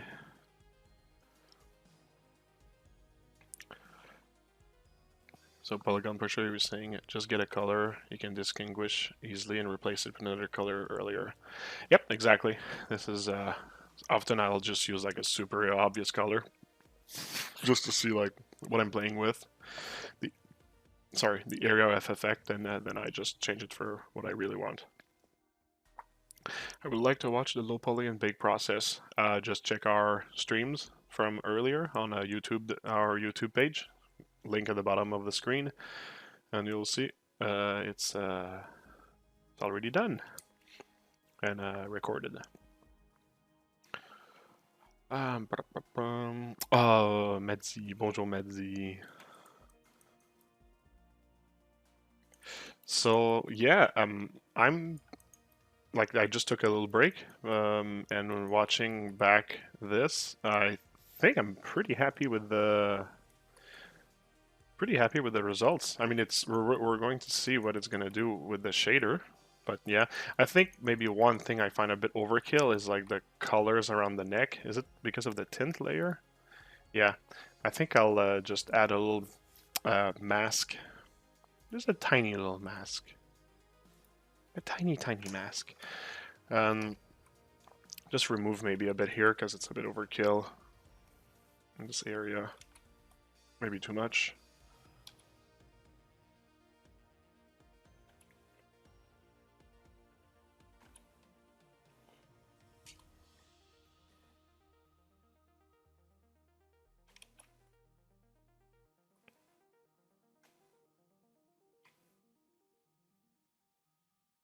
Hey, does anybody know the shortcut to be able to see the mask?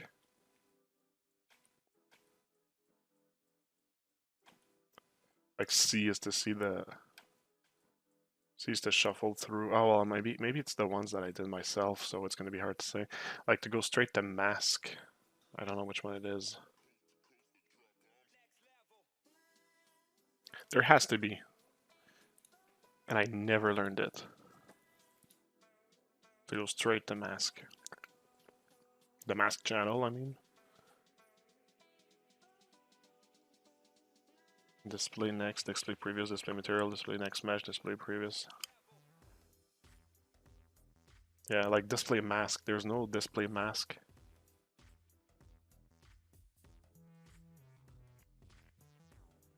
Oh well. Oh well. So anyways, yeah, that helped a lot. And on the arms, it looks good too. That looks swell. Ah, oh, that looks so swell. Yeah, just smash the keys. Yeah, you do that until like something fucks up, and then you're like, oh, I should not have smashed the keys. I should smash the keys the same way you should smash that follow button.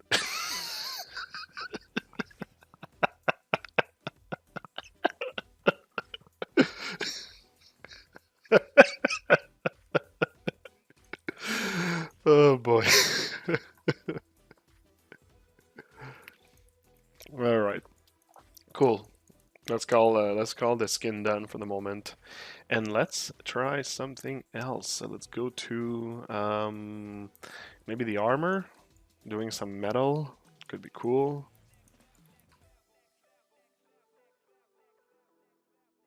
Yeah.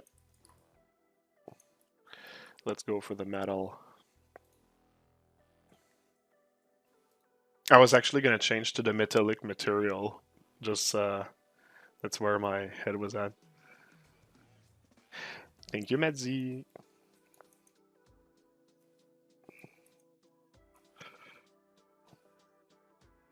All right, skin. Let's go to armor. That's where we're gonna have all the metals and everything. So, like I said, that's something I said more like at the beginning of the stream. But for the metal and everything, well, I mean, he has different types of metals, right? But for like the golden armor, I'm thinking of like that kind of stuff here.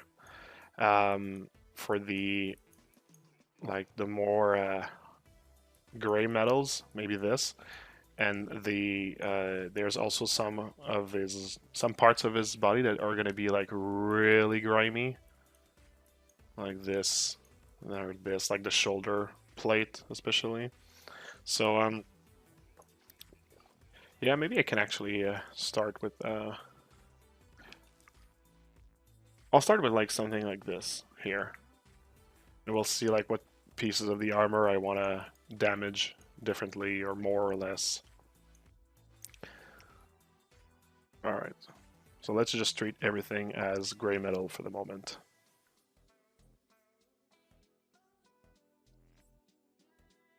Like I said, I got these smart materials here to use as kind of like a base. I could actually kind of like investigate what's in there just to see like the buildup of things. See if there is a... So base level, I mean, it's not gold that I'm doing, but whatever. So dirt. Dirt is the oxidation in the ambient occlusion.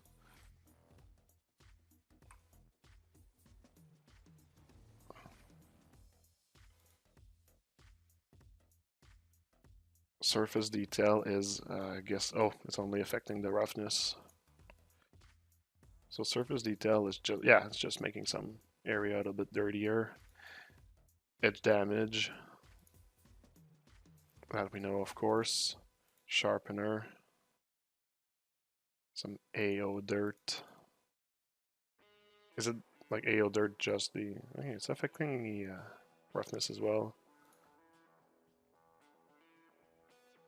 And then the scratches on top.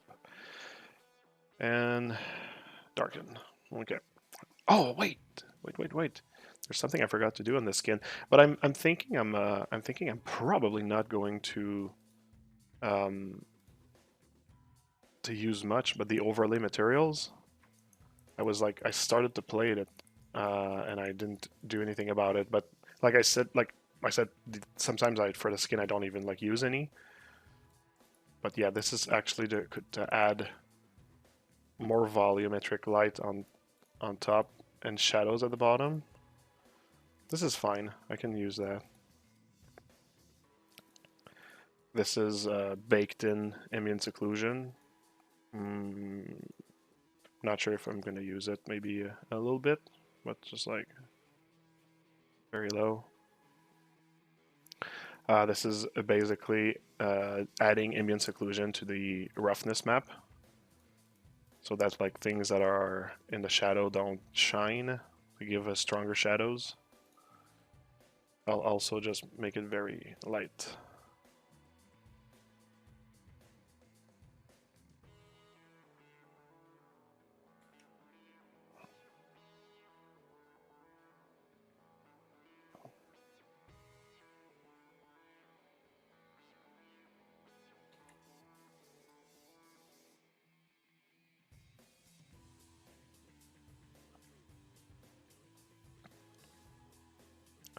Weird, I can't... I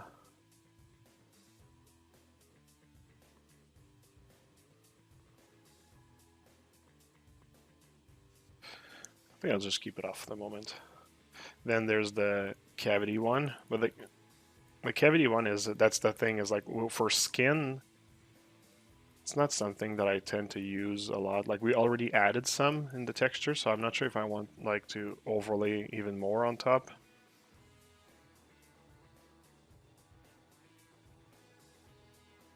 This is edge details. Once again, not sure how much I want to add of this.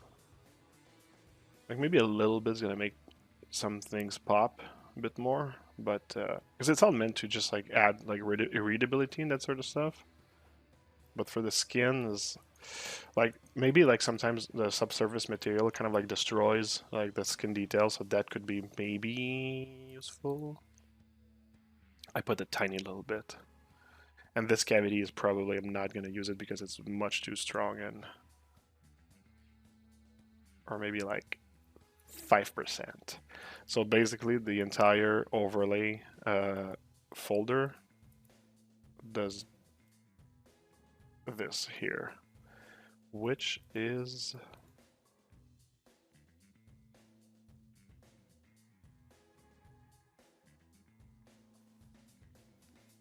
it does bake in a lot of things that I don't necessarily need.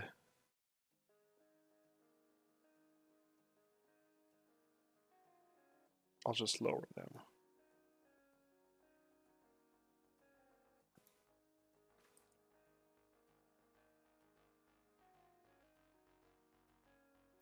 Something like that. Alright. Cool. So back to the armor. Amazing work. Lots of texture sets. Is there a reason you prefer so many texture sets? It's as in, well, I mean, they're all separated in like what's the armor, what's the like the cloth material, this and that. It just helps to have things separated in general.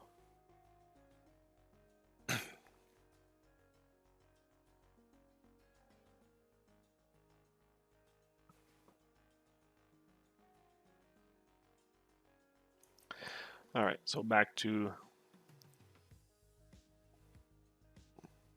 the metal. I should start with like just a metal, some metal material. Actually, maybe I can start from this one, just to have like a few tools to work from.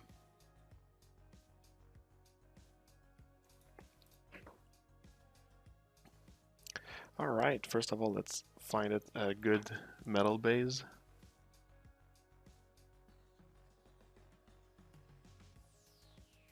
Yeah, like Madzi is saying, like this is not a game-ready model. This is just something I'm doing to do a render, so it's like, meh. Oh, there's something that's called Steel Ruined. Steel Stained. Yeah, I don't know if I want it to be like this, Ruined. Steel Rough Surface. Oh, that could be actually nice.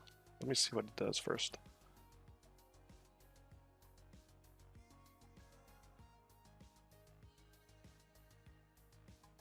Steel paint, steel painted, steel, silver armor.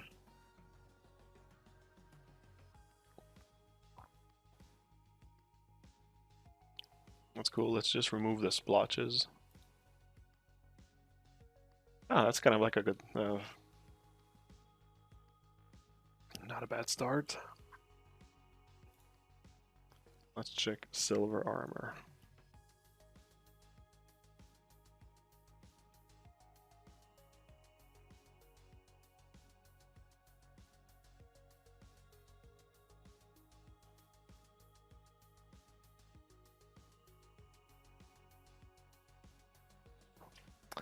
That is shiny. Wow, that is shiny to the max. Oh, not sure why my scene is lagging right now though. Maybe it's like loading something. Normally it's not lagging. Anyways, that's like way too much, so I'm gonna get rid of this one. Yeah, it's weird. Why did it start to lag? Huh.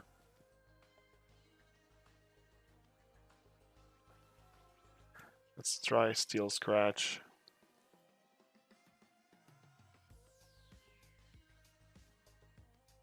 Okay, see now it stopped lagging. I don't know why. So like the scratches here are cool. Like I might want to just pick the scratch part. I like this as a base. Let's try the one that's called Stained.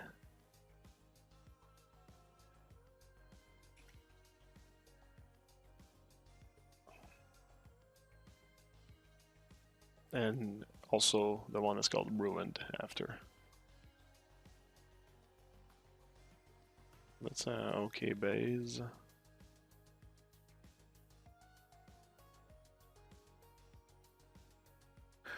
Yeah, fair enough. I love UDMs even for game work, but I prefer to lean into the ability to work across them over segregating them by sets. Fair enough.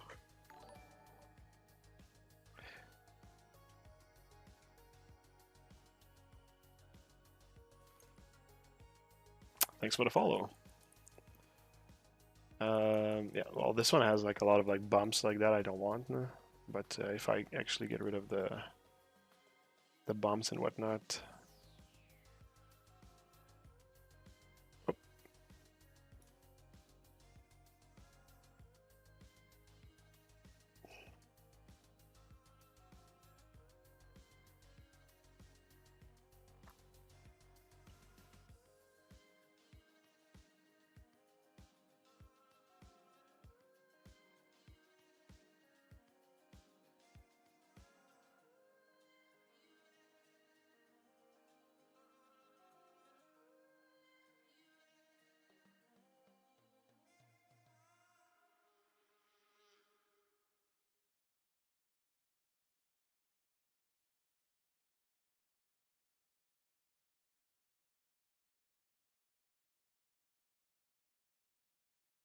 There's some good one in there.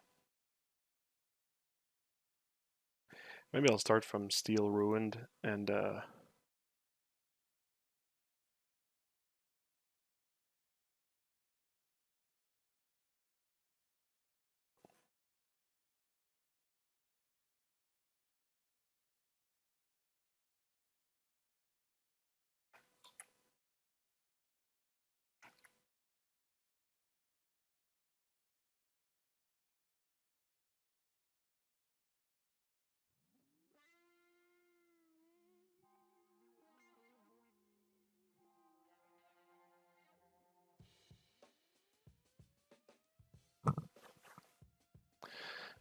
okay, yeah, let's do this.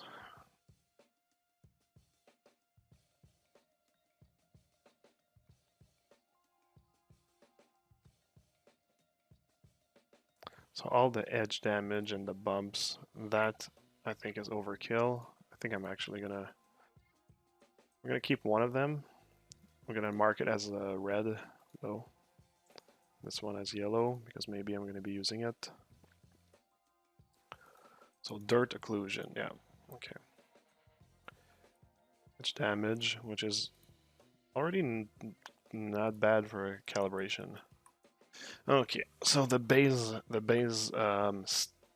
is pretty darn glossy. Like even what we see through like all the dirt and everything. I think I'm actually going to reduce the roughness anyway. It's a bit intense.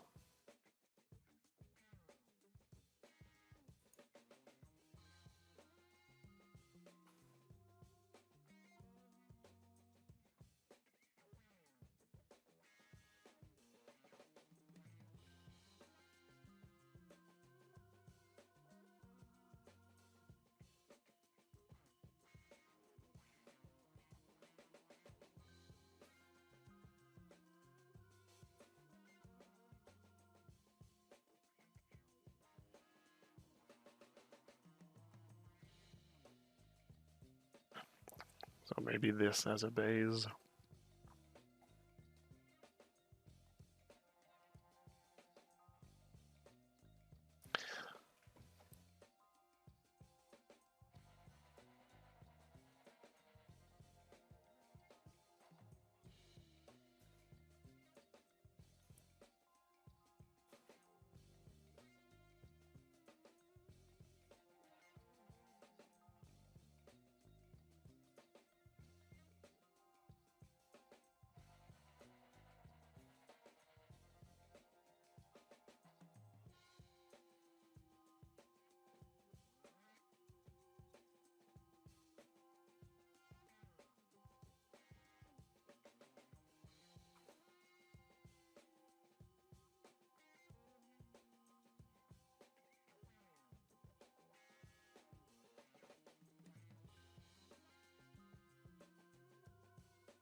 So although I'm starting from like a base that they offer, I just want to make sure that the cloudiness level of everything is of my taste.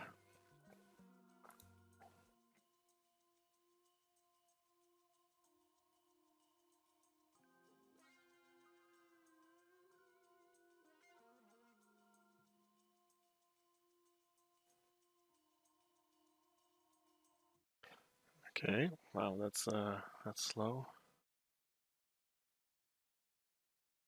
I think I might have too many smart materials on this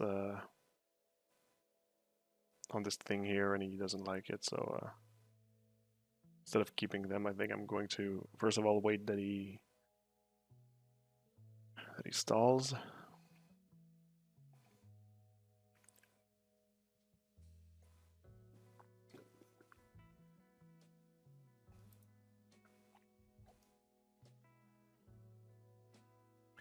There we go.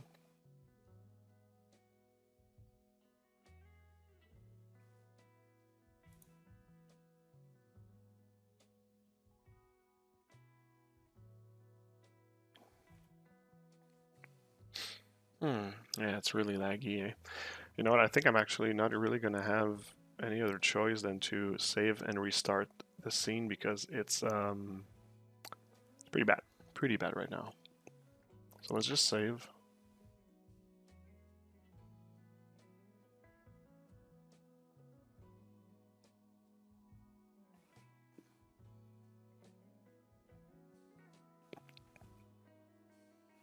Usually use paper texture for the metal for variation.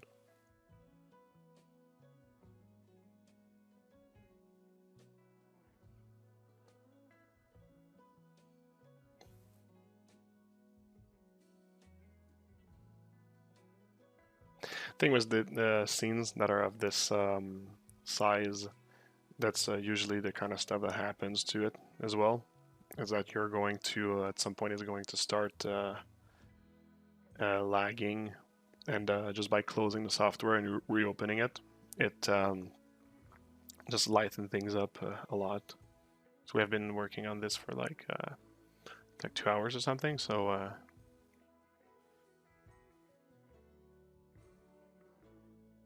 yeah, it's bound to do this. See, we're still like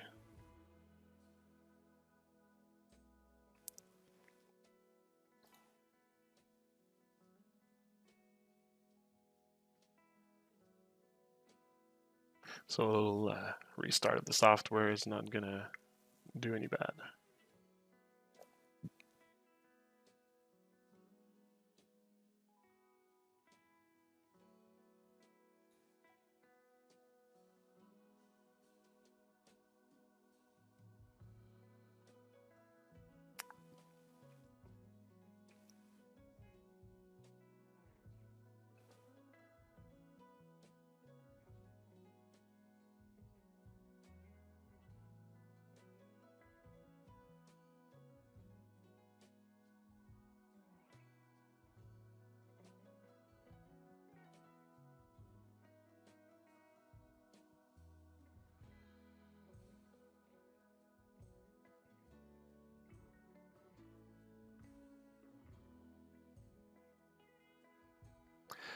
All right, we are back with this. Let's see if this time it doesn't take an hour to change just the color. Yeah, there you go. It's much better. I'm gonna start like adding some hints of colors also there.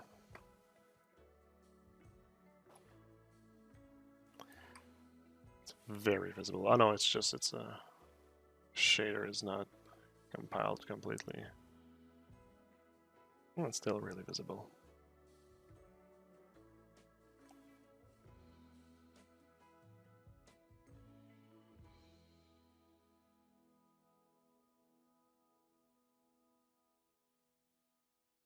You good now, buddy? All right.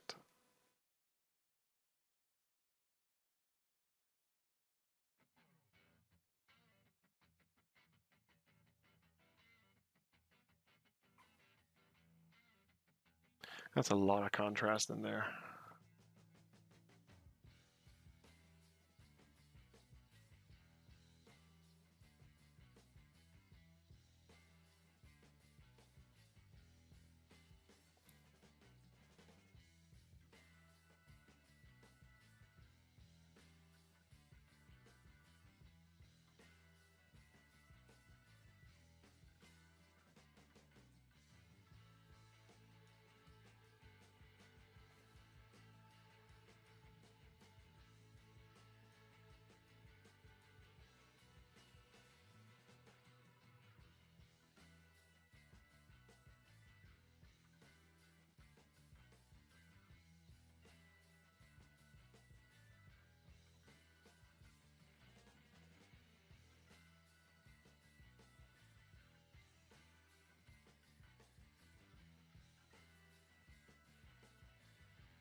Well, yeah, that's much better.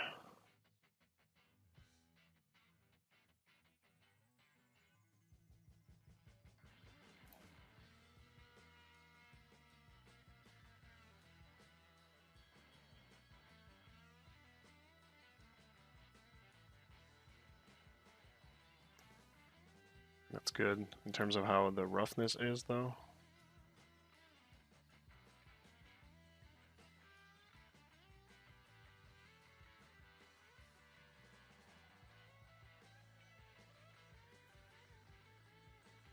It's still pretty contrasted.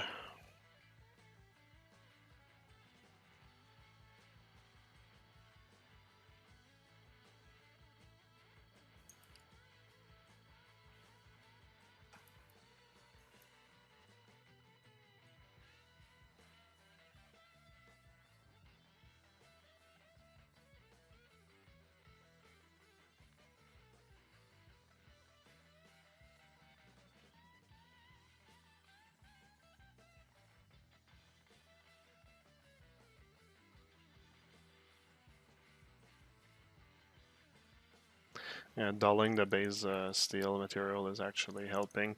I don't know if I actually need to put the or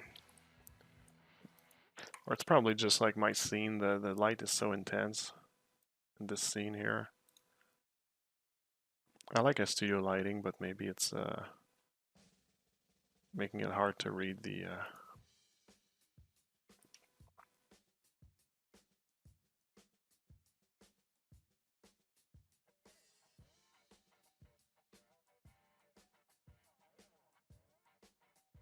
it's a little bit too diffuse.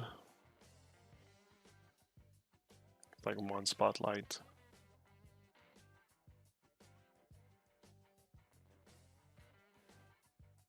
Outside environment.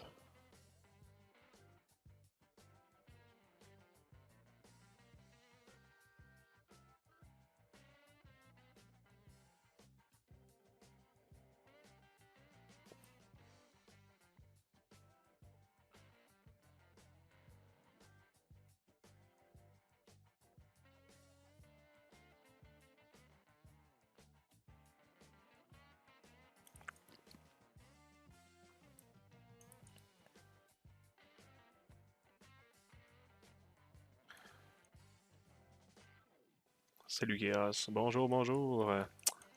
Are you using decimated model with UVs in Painter? Yes, it's a decimated model. Hug, the Batman has died.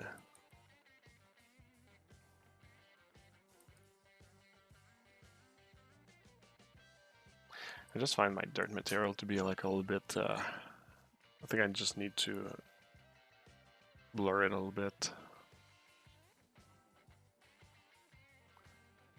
Is there a blur here somewhere that I can apply?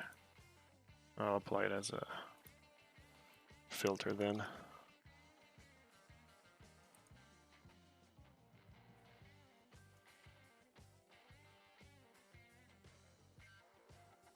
Really just slightly. Not even that much.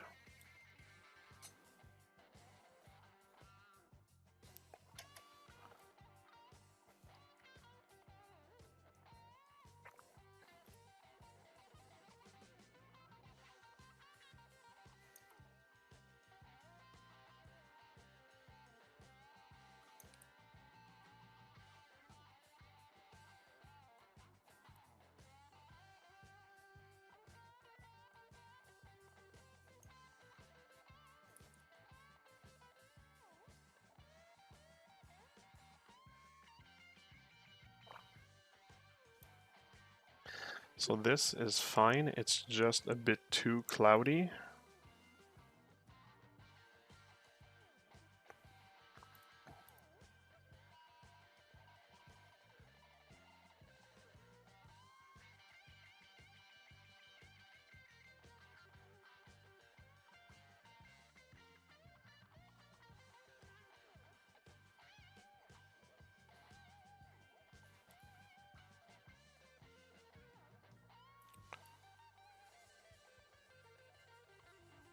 Not sure these scratchy things if I like them though, but this thing, I think I'm actually going to take this, but add another mask layer on top, just to kind of like even things out a little bit. So let's add a generator. Oops, wrong one again. I just want one that has like texture.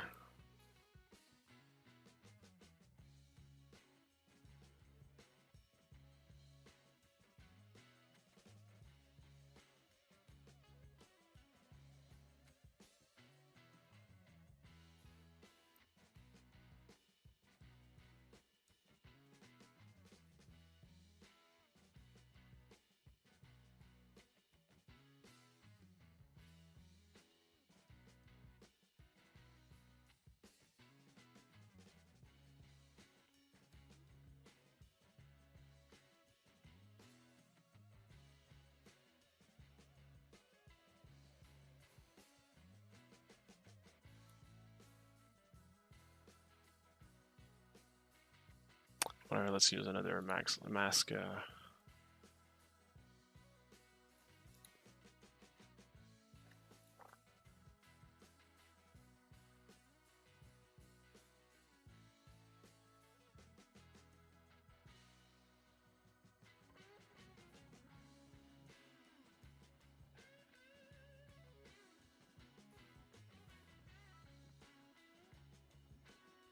But let's use it as a multiply on top.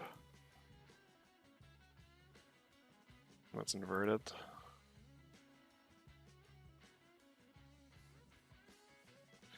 There we go. So the combination of both of them is giving me more of what I'm looking for.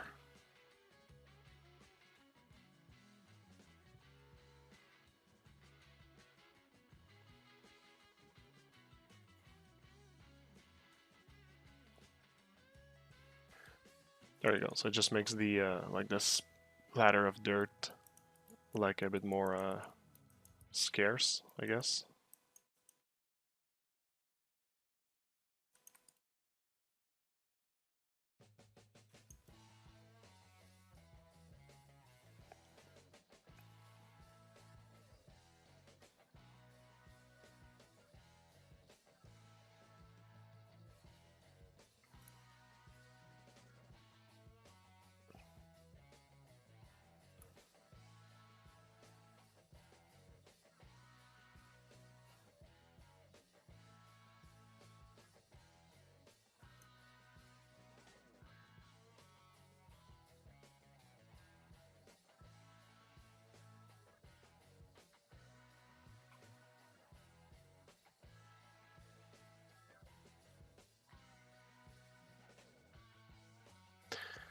And this is also affecting the... oh, is it affecting the metalness?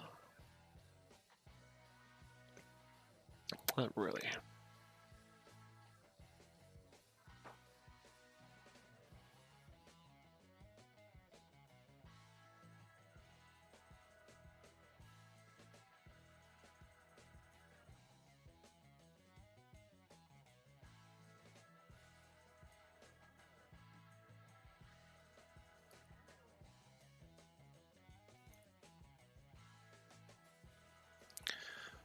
Okay.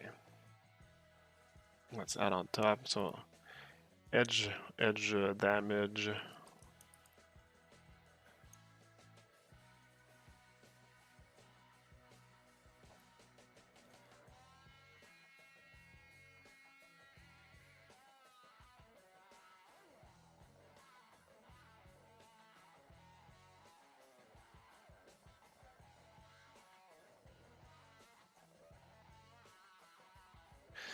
I think edge damage is fine, it's just I want to make it more subtle.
Okay, that's a bit damaged, but let's go with that and let's add. It's going to be the dirt occlusion. Yeah, this is something I want to add, and also I just want to add a little bit of like grainy rust on the thing. Something else I'm looking to do, and some scratches as well.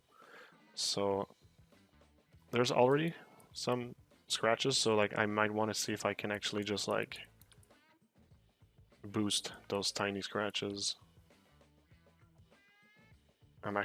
Let me try to see if like edge highlight can do that.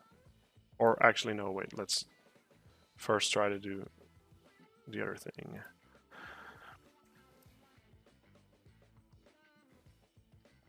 So I'll start by just adding a rusty looking color.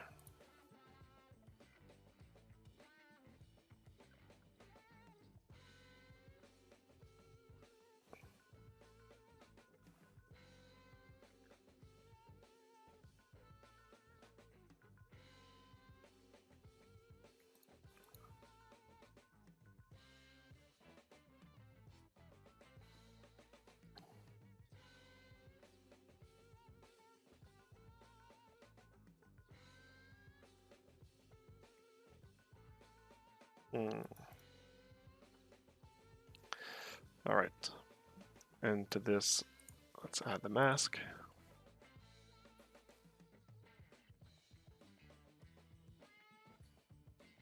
Oops, it's not what I wanted to do.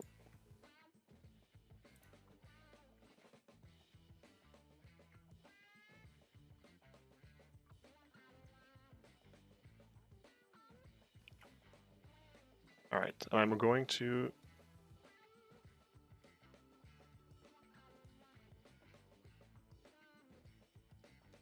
use the curvature, but cavity. There you go. I really want to go get like those little like splotches where the scratch should be and all.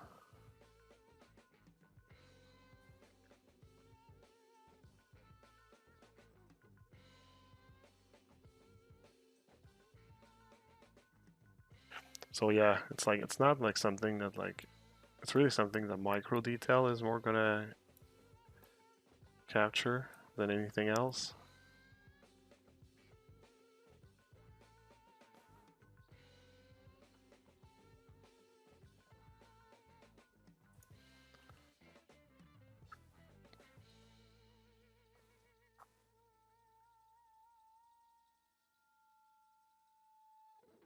Okay, it doesn't show much at the moment.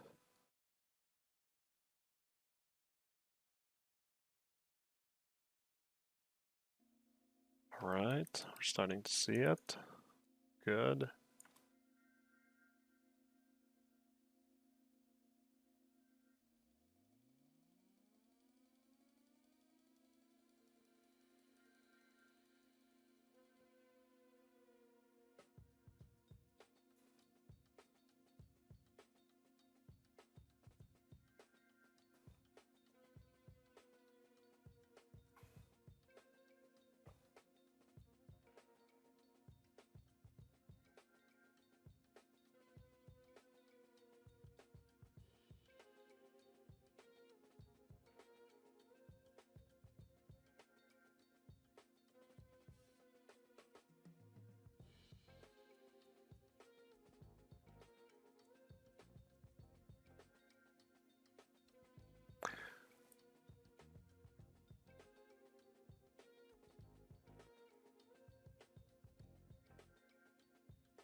Oh, there is no texture in that thing. Okay.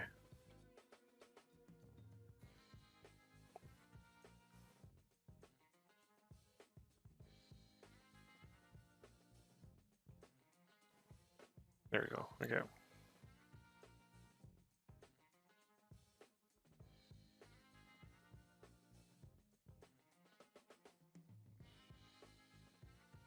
So just adding texture to I'm gonna put it in multiply, just to kind of like tone down.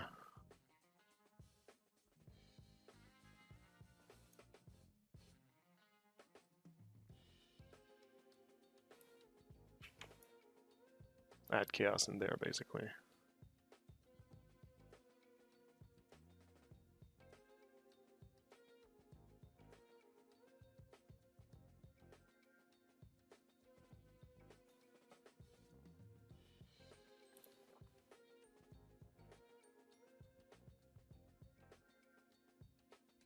No.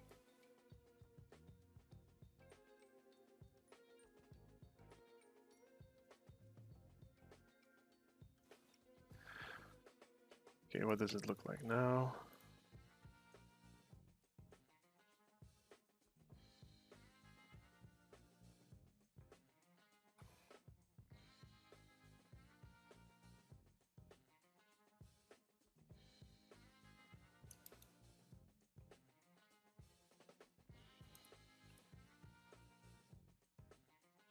No, I kind of like lost my effect right there.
Let's keep that for the moment.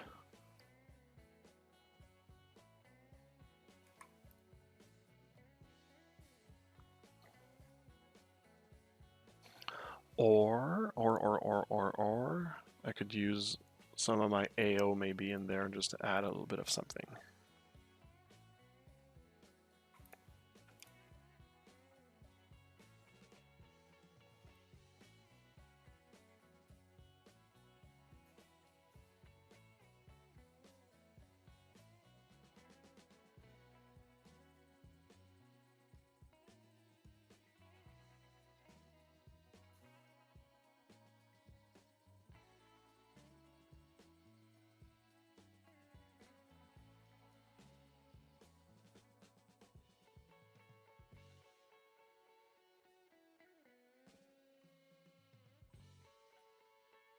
No, it's not really doing what I wanted to do.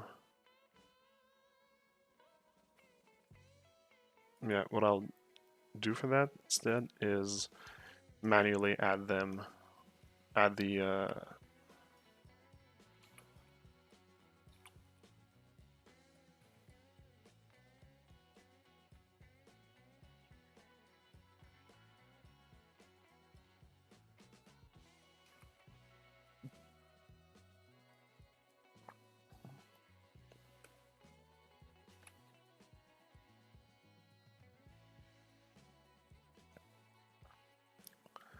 a little bit more grainy like.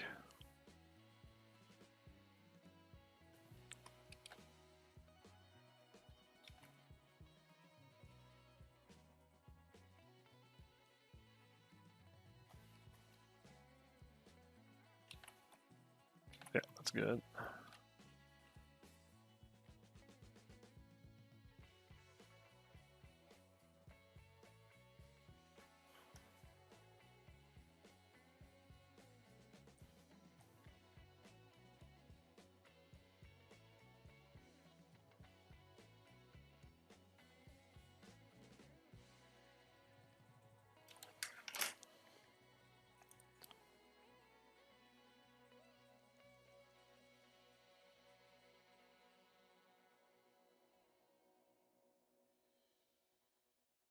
I'll lower the metalness on this.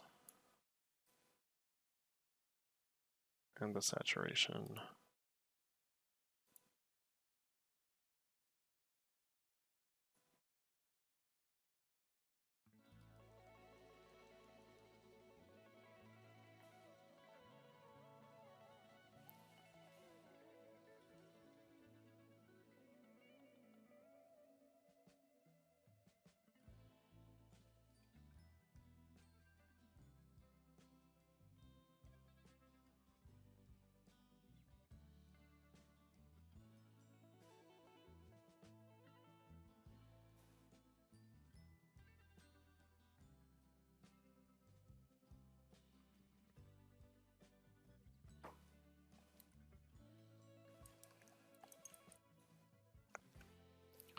I feel we lost it in the cavities now, though.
Okay, we're getting it back. I think I'm just gonna play around with those two.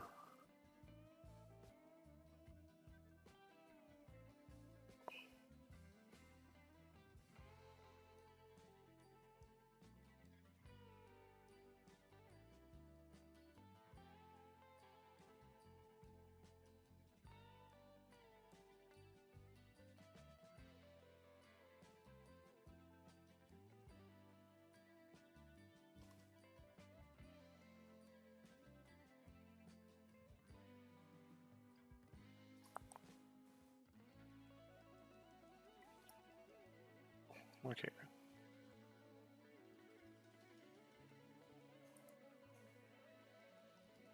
Let's try with this.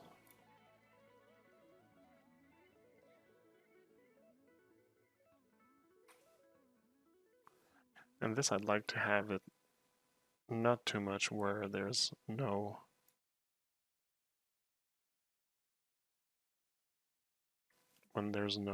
curvature.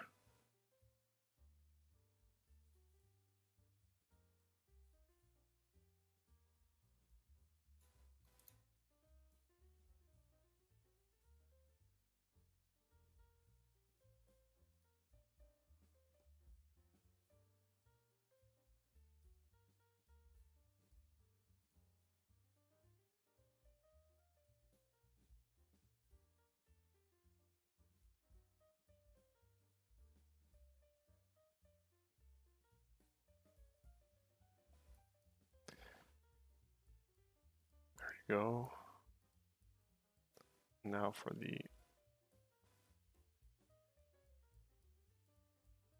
edge wear.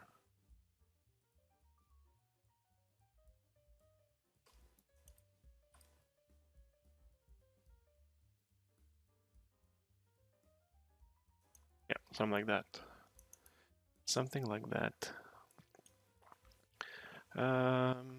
What am I listening to here? Oh, it's just copyright-free music. From somebody called Track Tribe. All right, let's save this because that is not bad. Not bad for the moment. Small question: how did you make the small details of the little hair that comes out the rope the cloth. Well, once again, I did it with fiber mesh, and I am going to welcome you to go check the links at the bottom of our screen here. Go check our YouTube playlist for the Elden Ring frog, well, Elden Frog character I'm doing right now, and they'll tell you in there. Well, they'll tell you. I mean, there's going to be a video called like cape cloth or something like that, and you're gonna see me working on it in this video. How well substance color transfers to Arnold? Not one for one, but not day and light. It's always best to kind of like do a check before you start tweaking too much in substance. It's always better to just go look what it gives in in uh, in Arnold. Some epic guitar soloing going there. Yeah, there was. No problem.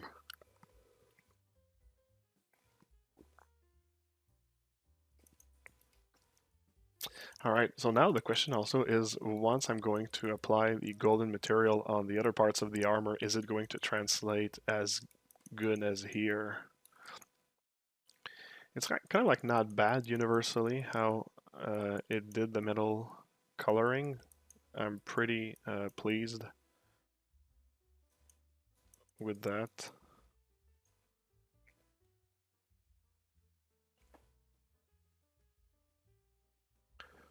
Like for example, Jacob, sometimes what I do after I insert in Arnold is apply a sharpen filter at the top of every of my texture set, because I find that sometimes Arnold blurs a little bit.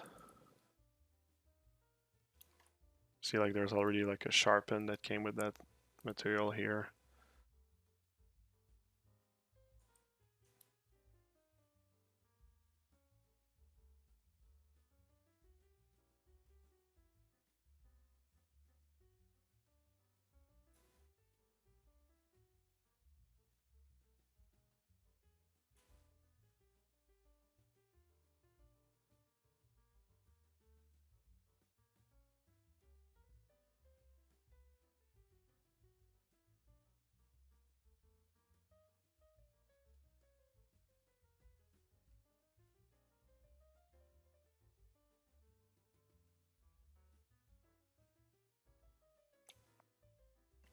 The sharpen does sharpen material that I find a bit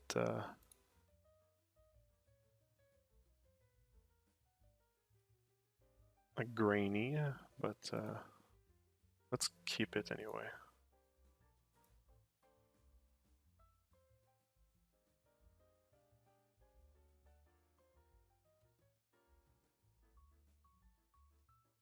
So now for the dirt.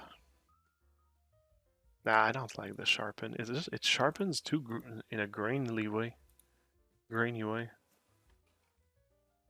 Like you see like those little dots there? They kind of like pop out. I don't like that. I wish it was like sharpening like at a broader scale. But there doesn't seem to be parameters for that.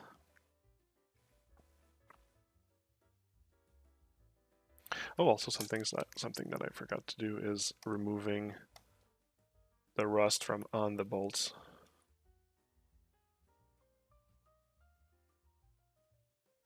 Well, also, I mean, that brush was not really helping.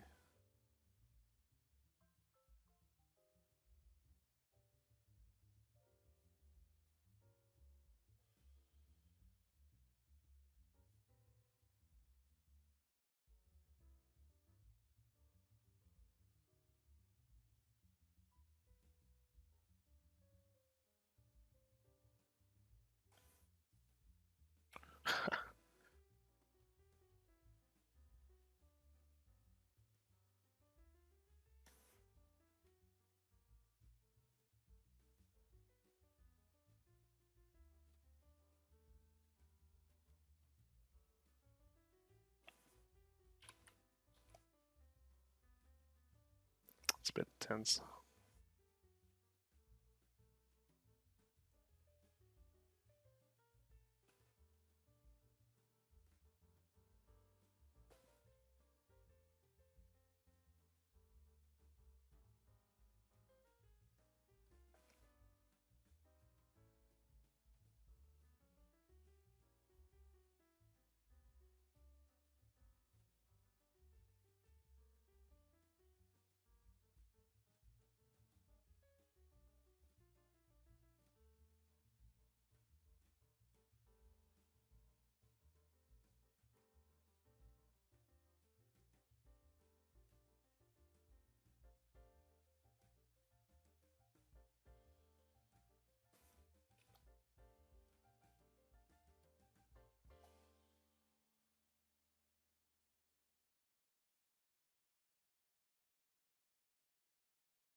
A bit of manual labor for the bolts over here.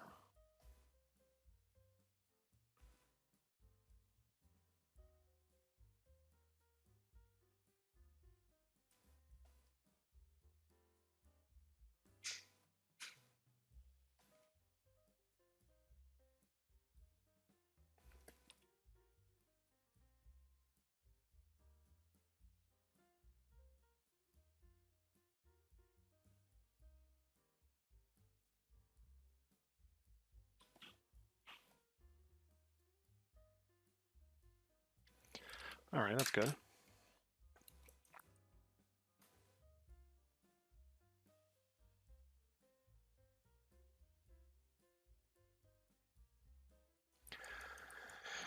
Do I want to have even tinier scratches on this as well before I place the occlusion? I think I'll go grab scratch material from this smart material here. What is it? Is it steel scratched? Yeah. So I'll put it on top, just grab the layer.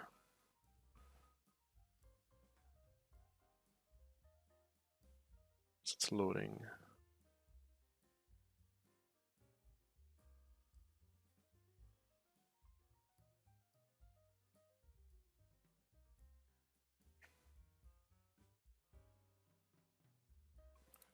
Oh, okay, it's like native in the material. Okay, well, let's do it by hand then.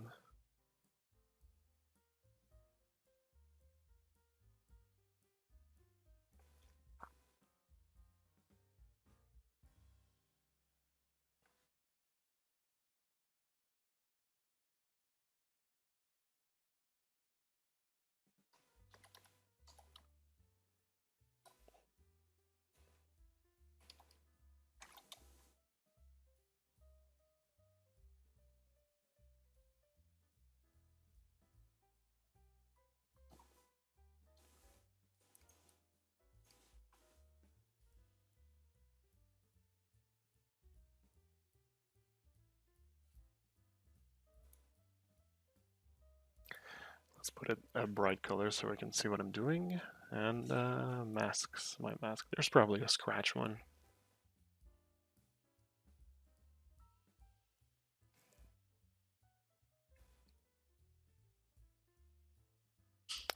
Stain scratches. Boom.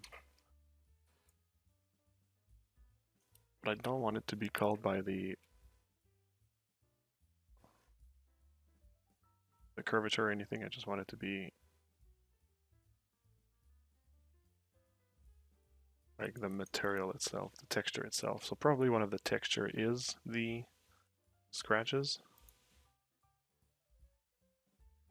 Grunge plaster cracked. Maybe it's gonna come with a bit too much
guess texture, grunge, scratch maybe.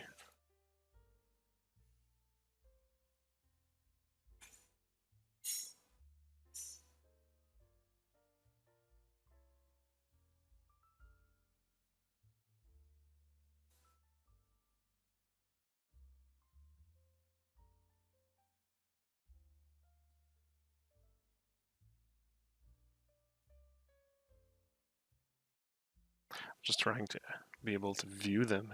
Just that is like so fucking hard. Okay, we're starting to see them. Jeez. There's a lot of like happening. That's blinding me.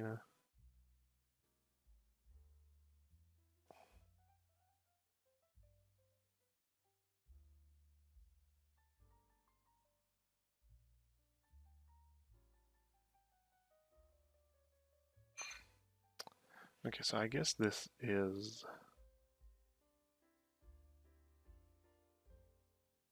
Yeah, there you go. All right. Jeez, that was hard.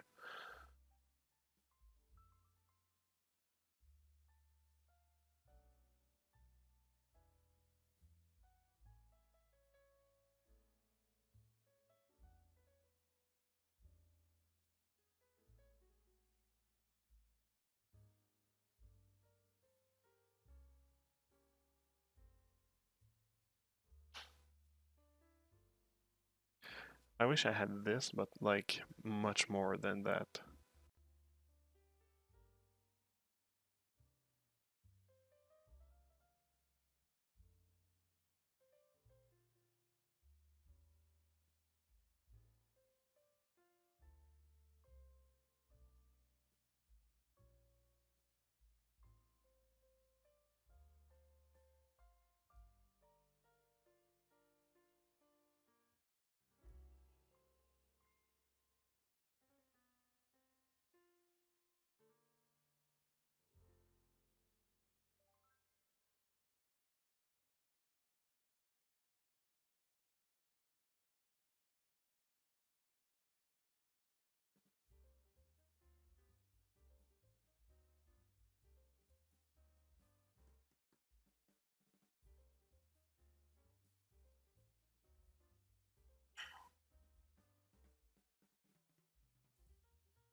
Yeah, also I wish I had just the scratches alone.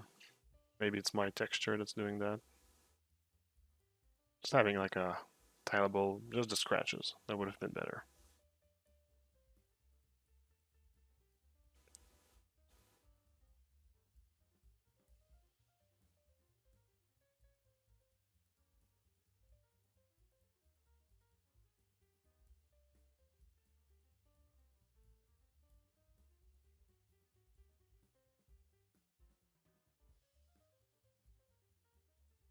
Because right now there's like the cloudy parts as well, and that's kind of like bothering me.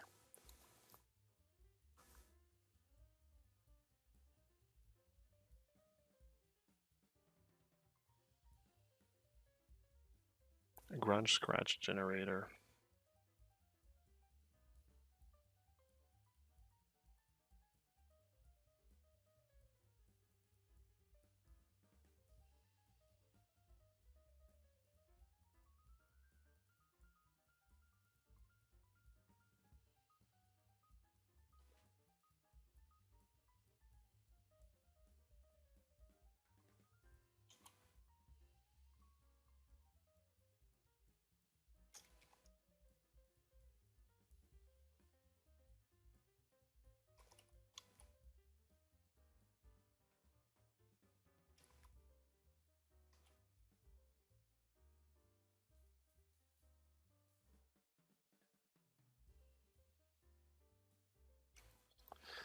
There we go.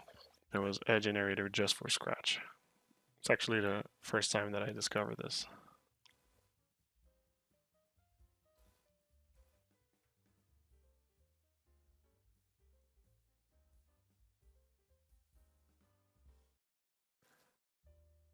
I'm not sure I like it.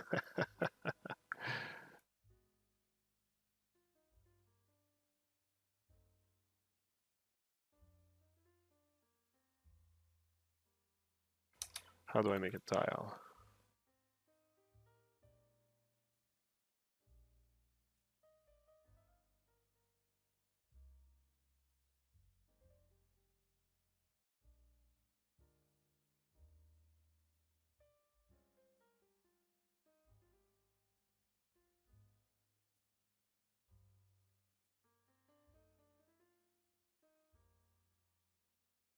Can I use a scratch generator as a texture?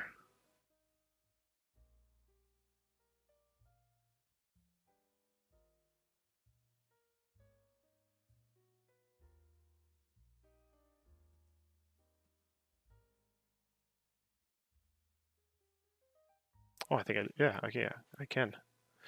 Oh, I'm actually discovering stuff myself during that stream. That's good.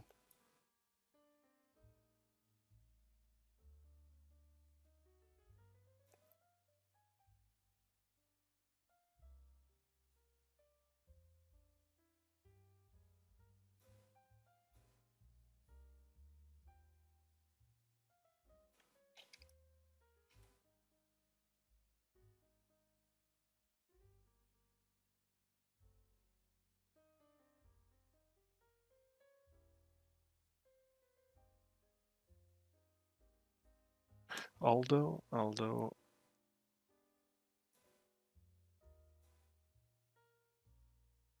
it is acting a bit weird.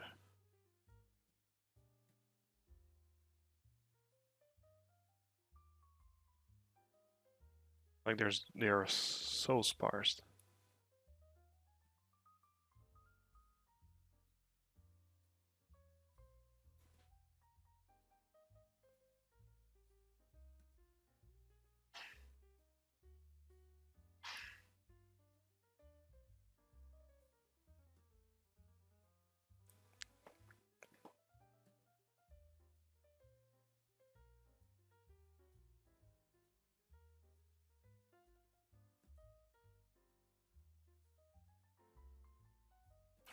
Yeah, they're not super interesting. Jeez. It's hard to really just get like if I if I just had like that's the kind of stuff like in the ZBrush you just have like a texture, you just go grab a texture of like scratches and you just like slap it on. You know what? This is starting to wear me down. I think I'm just gonna do it manually.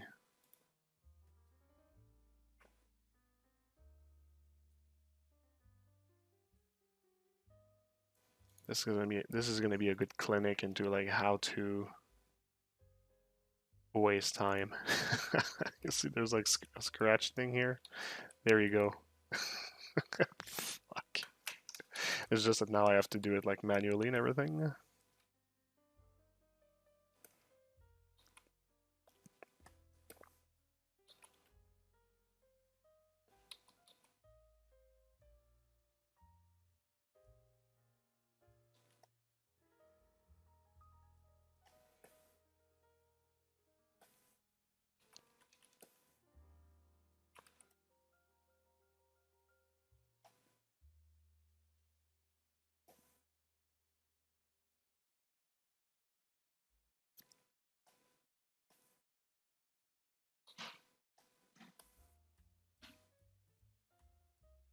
Mm. Why did it stop working?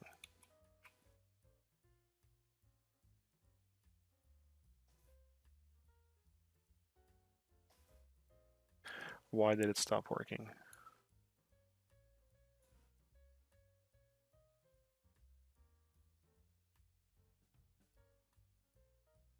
Why did it just stop working?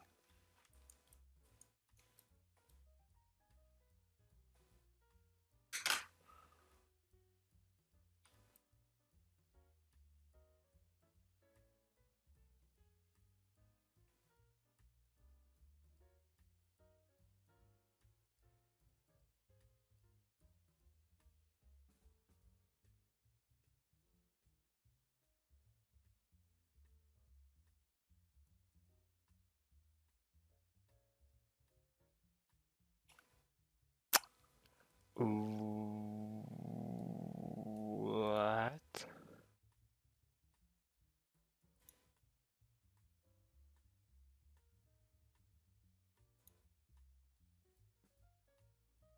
Why?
Okay, well, for some reason, it stopped working for a second, but I guess we're back.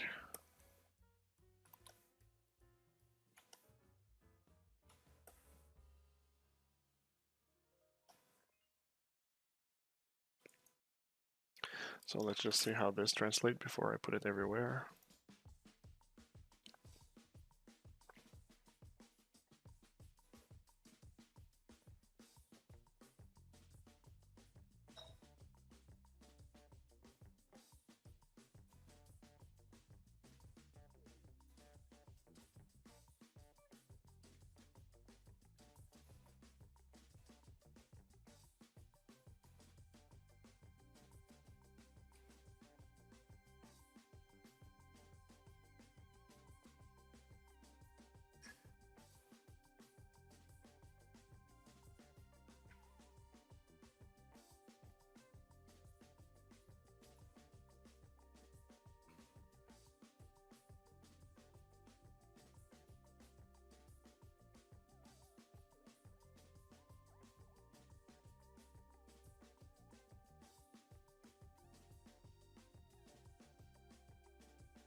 All right, so yeah, that's good. It's good.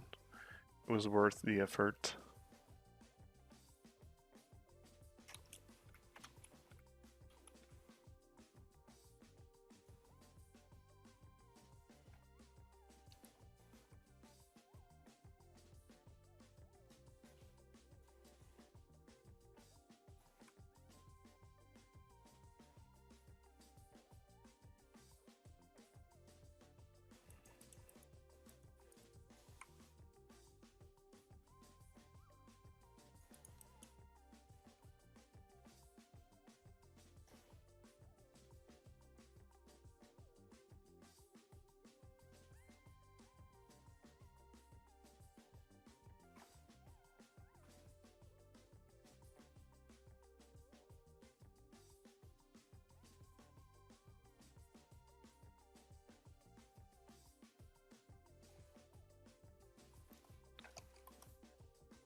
All right, that's the thing with Substance. Like, there's a lot of like research to actually get the right effect, and once that you get it, what's fun is that it just like generates like everywhere on the model, and that's cool. That I really like. Extra scratches on the knee pad.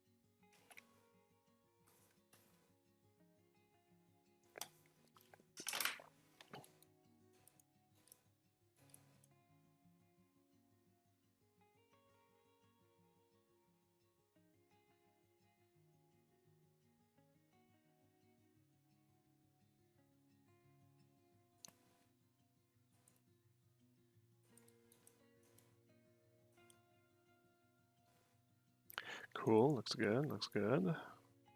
It's taking a bit of time, but I'm happy with the results, so that's a good thing. Pushes me forward, even if it's a bit of a tedious process.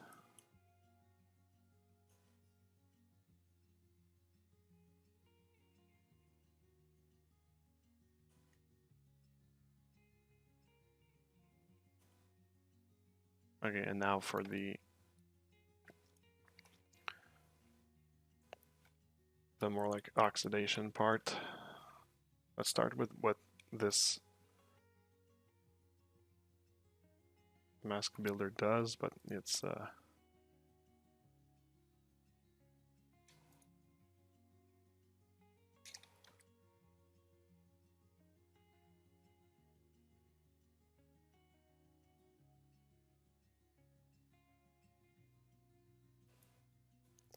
it's going to be driven by the opacity.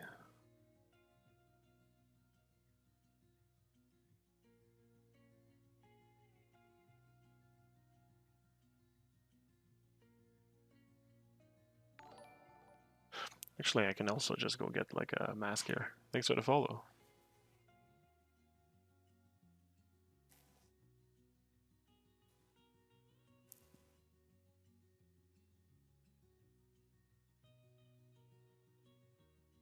Dirt cavity.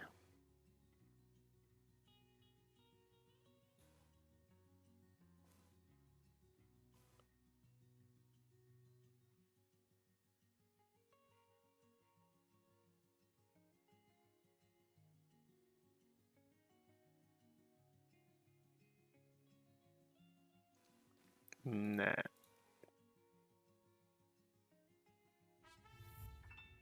Hey, thanks for the subscription, Panda Ant. That's pretty cool. Thank you, thank you, thank you.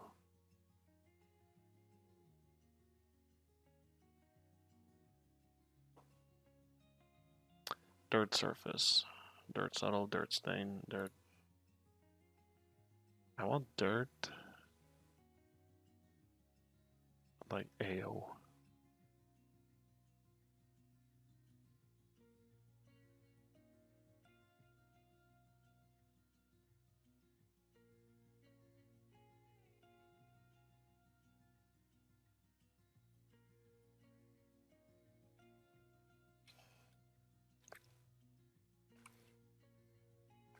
I think we can get somewhere with this.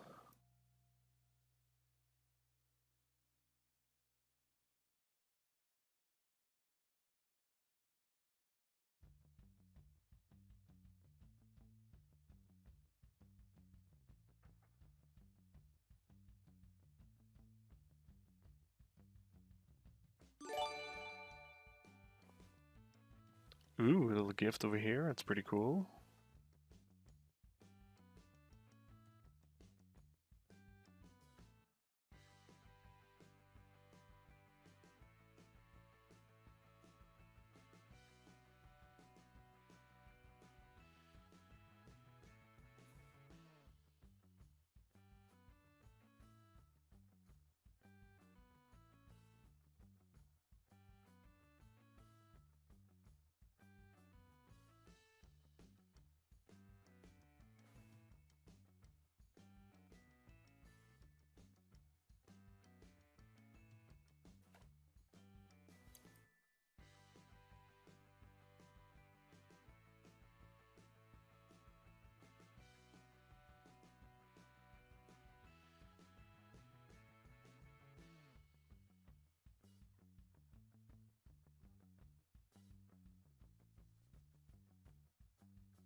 That's more like it.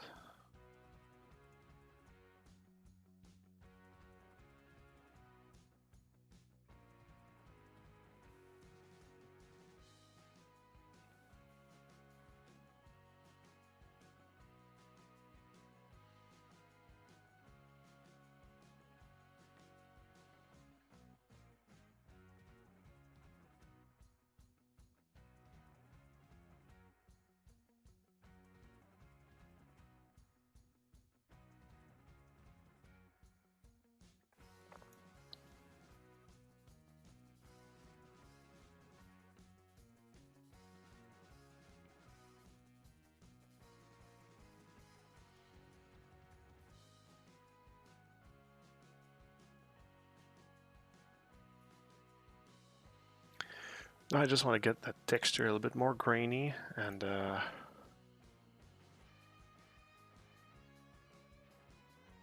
what are the texture? Dust and grunge.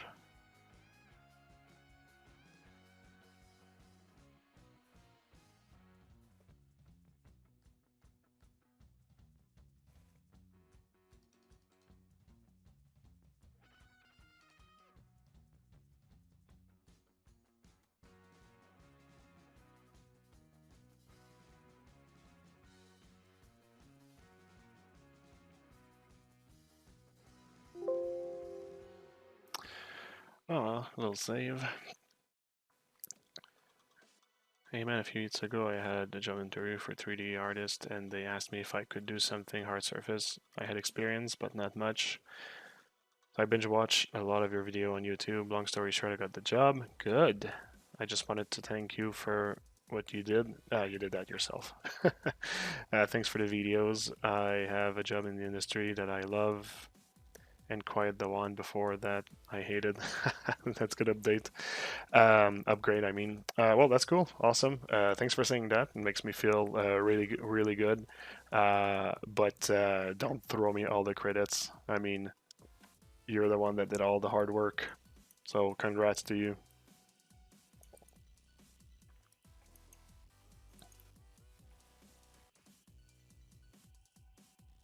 But yeah, congratulations. That's pretty fucking sweet.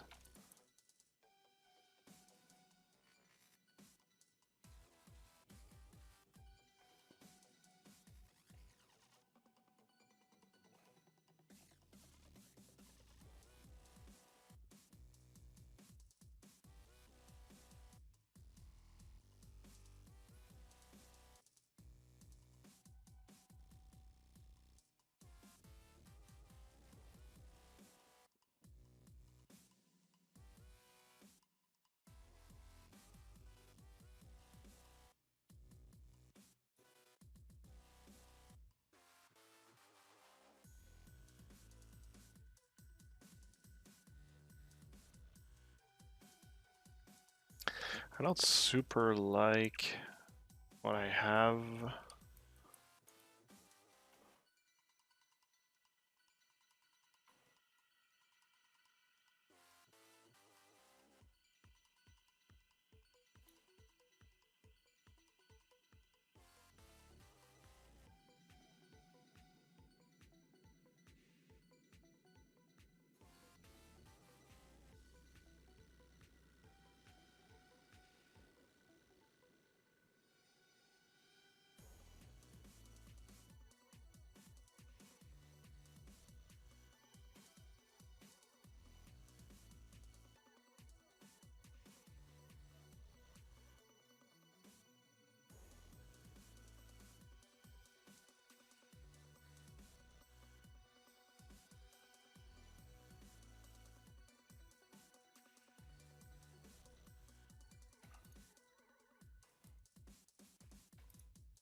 No, I don't like that.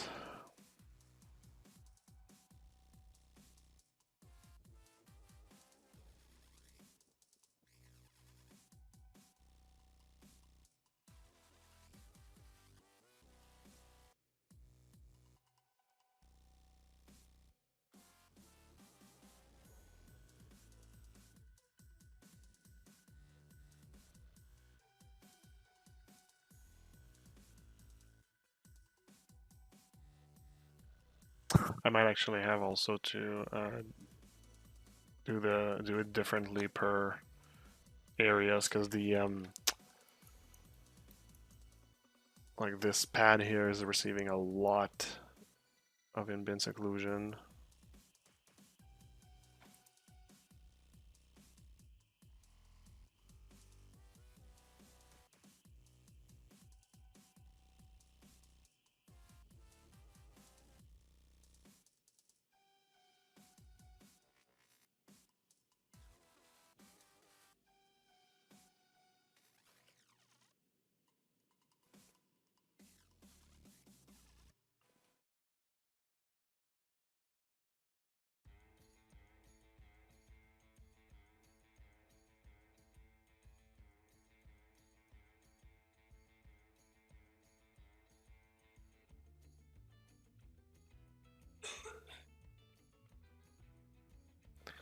We're gonna start that over.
See, we're already having better results with that mask here.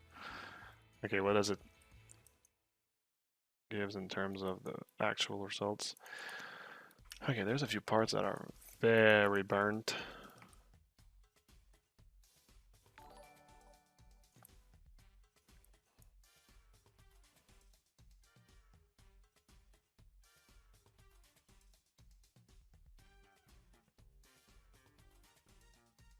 Thanks for the follow, by the way.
Yeah, we're definitely going to have to treat some parts differently because the image occlusion is a bit problematic, I'd say.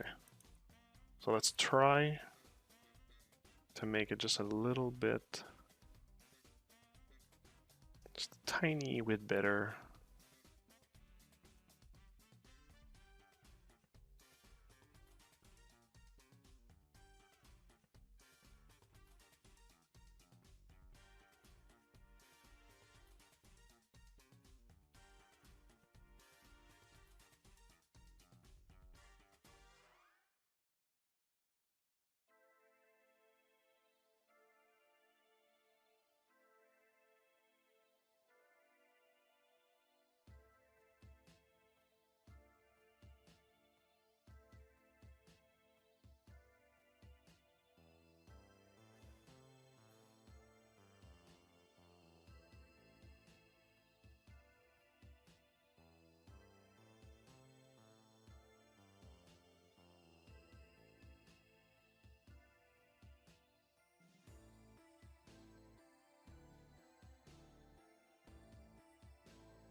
All right, that's better.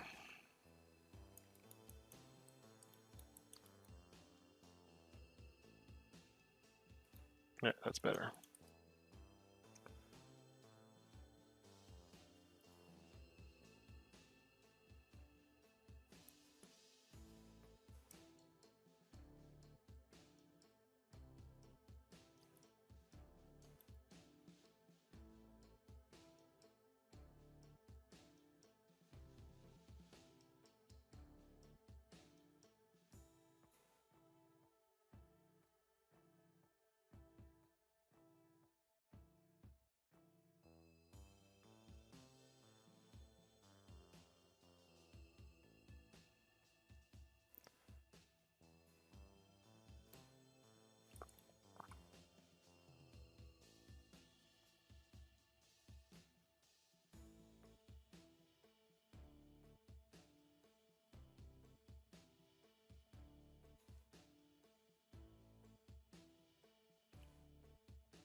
All right.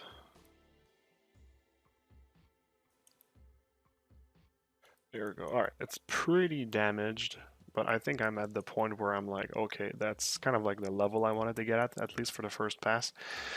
Now the thing is that this is only for the metals that are gray, so I need to kind of like try to see if I can just like put the gold in there as well, and see if the my work, like my layers, work for the gold as well.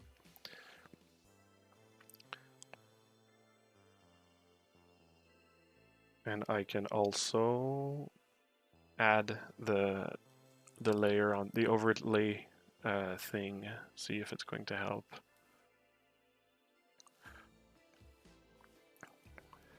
I'm gonna read a bit of the chat as well.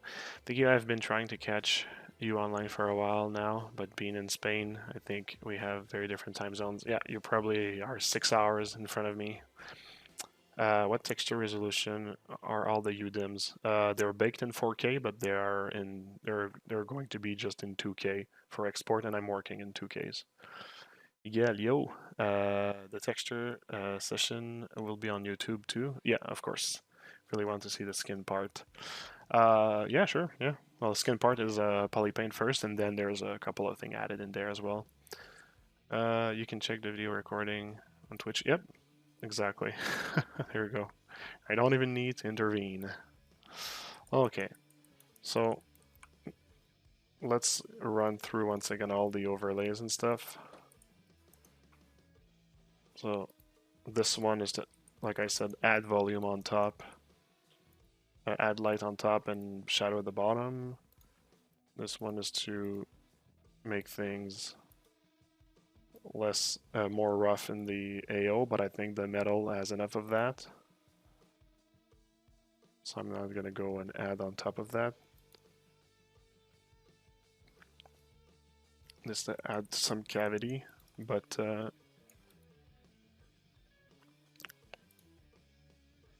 yeah, I can keep it, but there's a lot of cavity on the metal already. Just to add a bit of edge. That's actually not bad. That I like.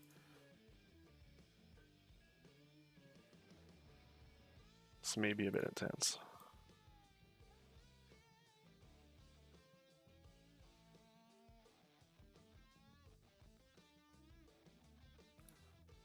And the deep cavity.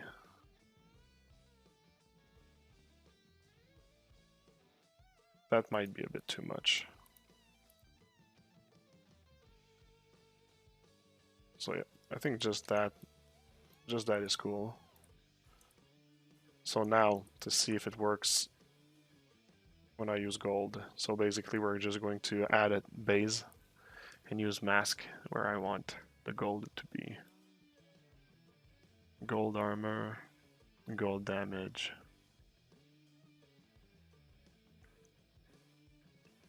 There's the rusty gold material right there.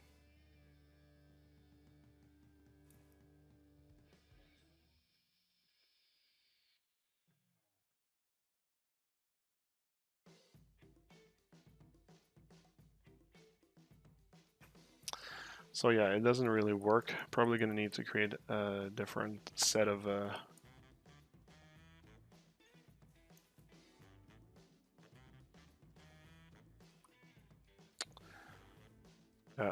Yep.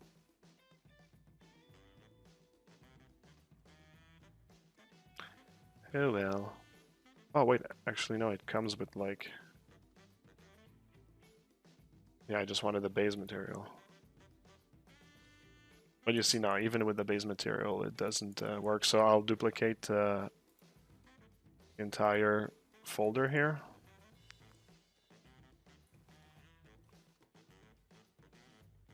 And this one is going to be for gold.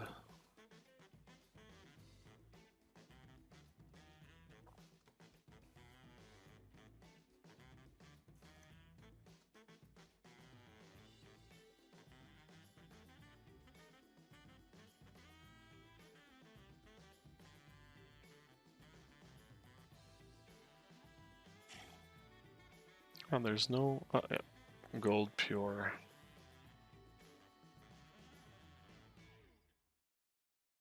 Ah, it already converted it. Okay.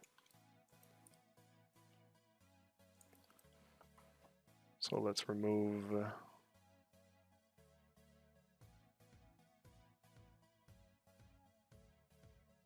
Alright, so we have our gold pure. I think it's a little bit too yellow for my taste. I'm going to make it a little bit more warm. Too warm.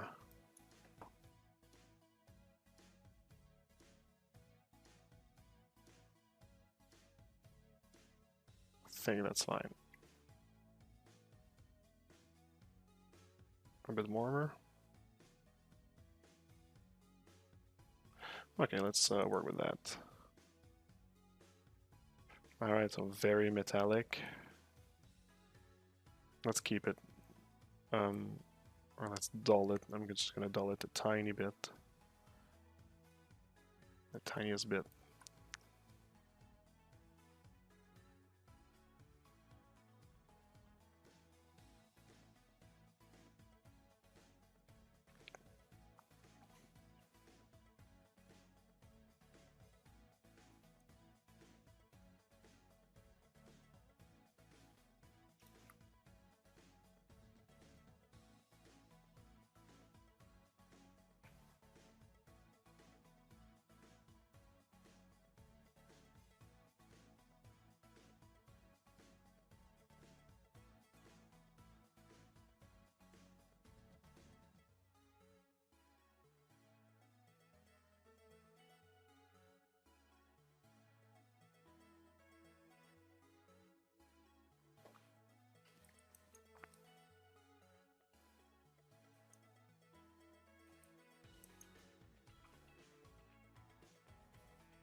One thing I'm wondering though is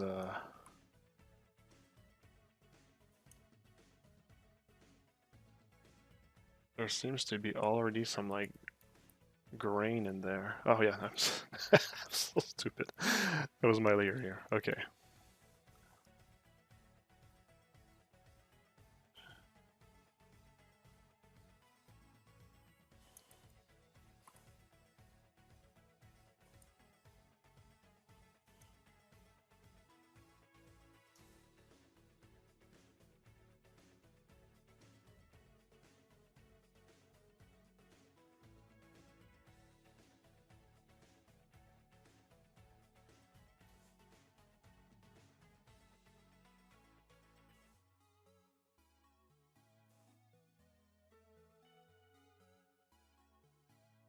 So you see, yeah, like just that layer is like dulling it to like a level that I don't really like. So already I have to tone it down here.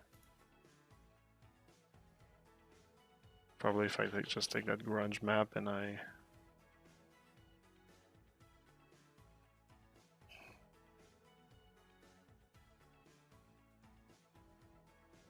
yep.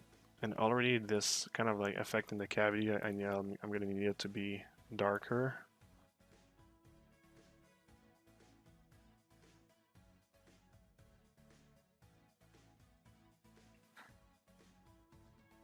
And how does it affect the roughness?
I think I prefer that.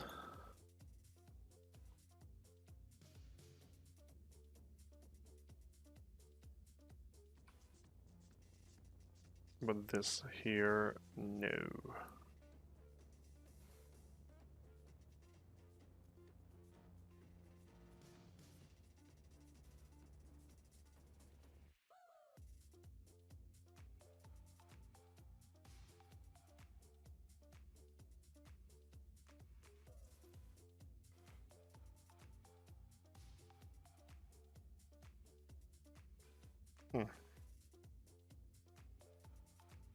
No, I don't like how it's affecting the roughness.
Ah, there you go. I think that's going to be a good one.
Alright, so I actually removed the roughness, so now I'm going to also add how it affects the roughness.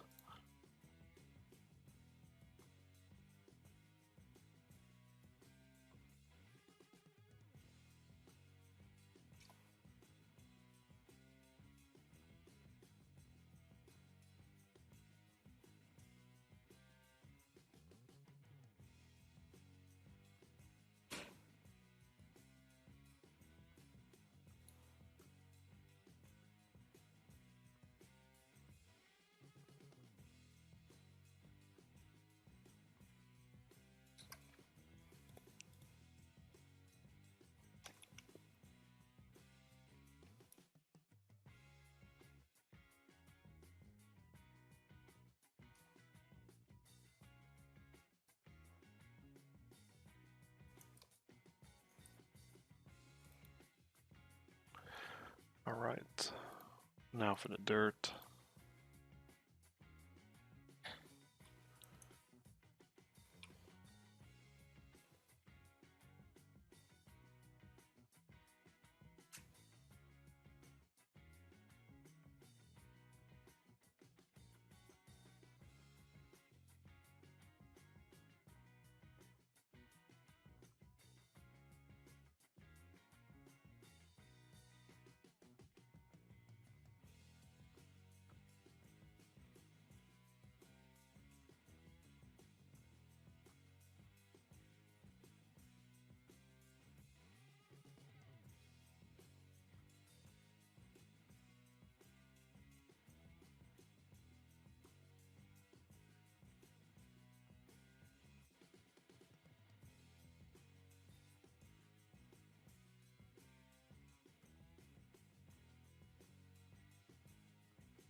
There we go.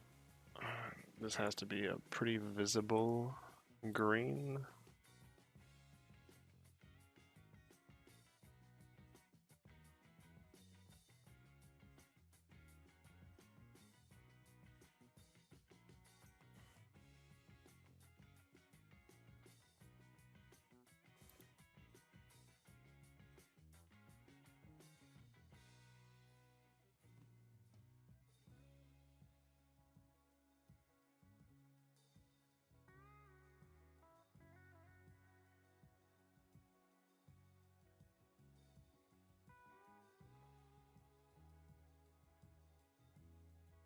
think I'm even gonna let it affect the metalness.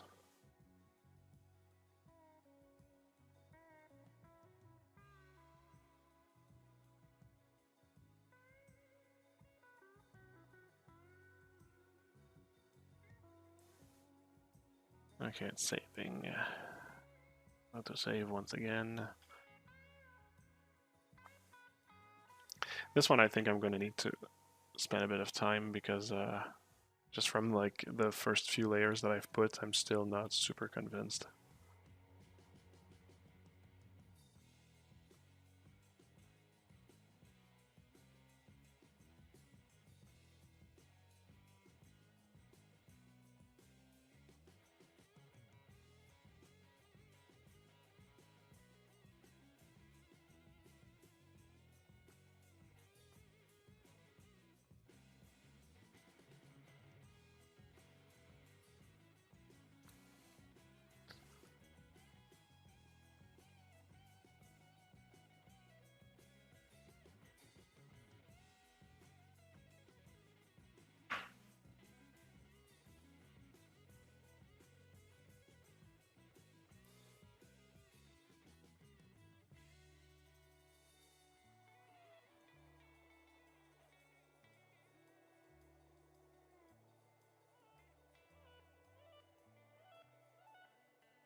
Yeah, not hitting like I wanted it to hit.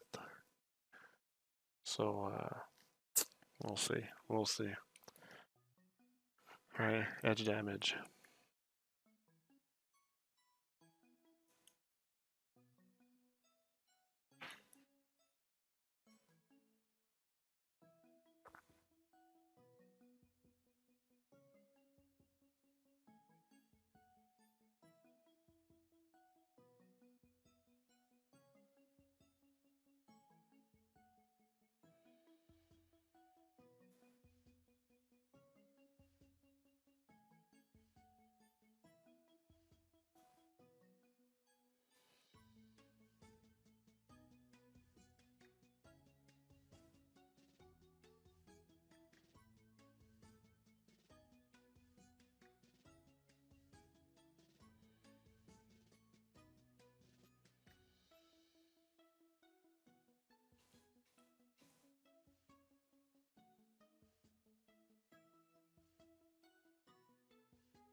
So this one is acting a little bit more like I want, but I'm still going to be missing a kind of like more subtle rust in there.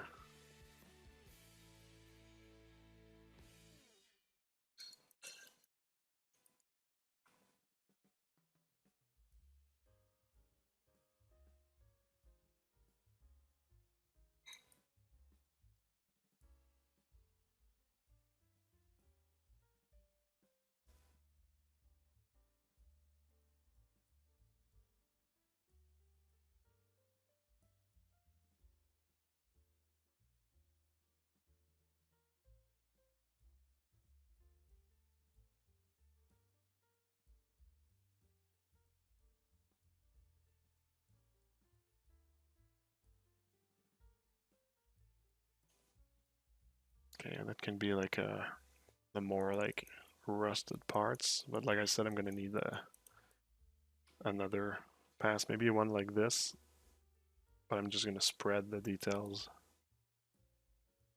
a bit.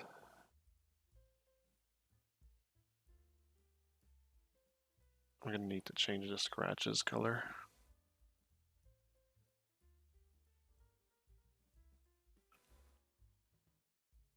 How are they affecting the roughness though?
Alright, well, you know, it's starting to look not so bad.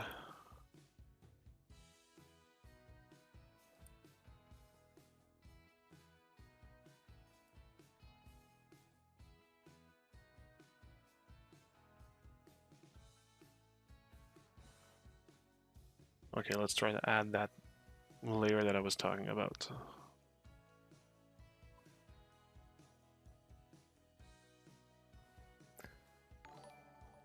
Yeah, thanks for the follow.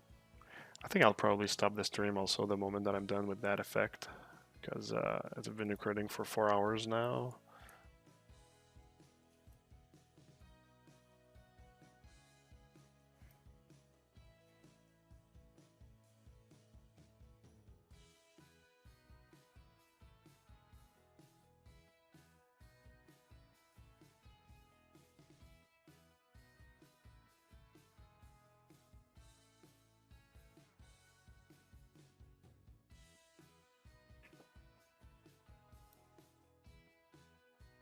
So yeah, you see, I'm gonna actually grow this. I think that's what's going to. So I just want to spread around the.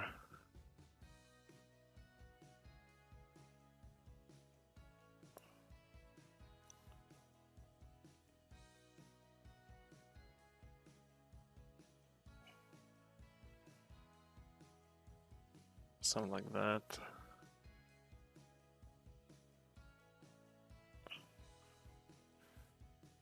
See what it's gonna do. Okay, it's a bit contrasty. Let's make it less contrasted. Your stream and interviews taught me more than my college. Awesome. Well, that's cool. That's really cool.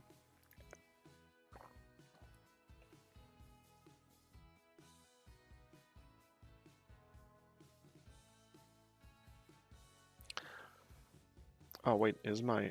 Yeah, it's set at cavity. Okay.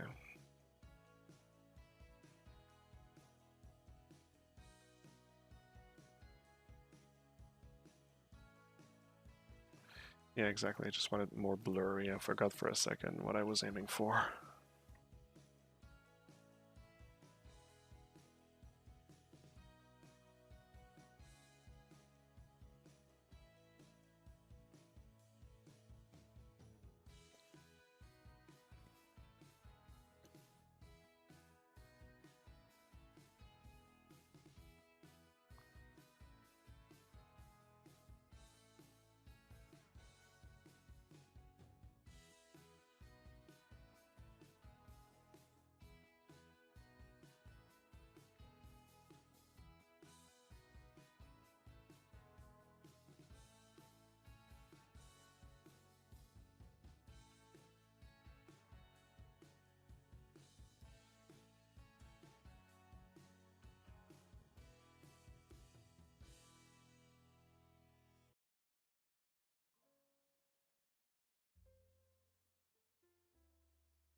Okay, cool. I think... I think I like that. I think I just have to reduce the strength. Or maybe the...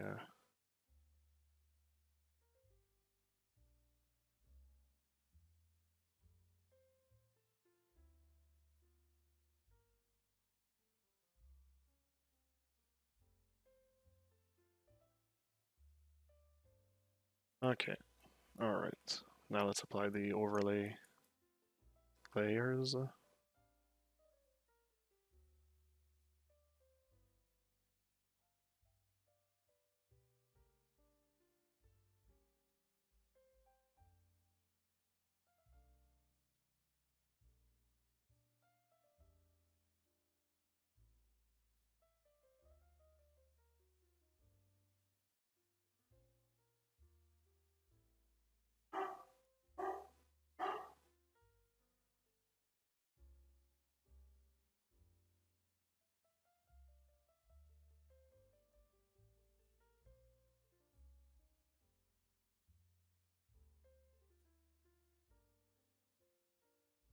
The cavity layer is not doing much. There's so much.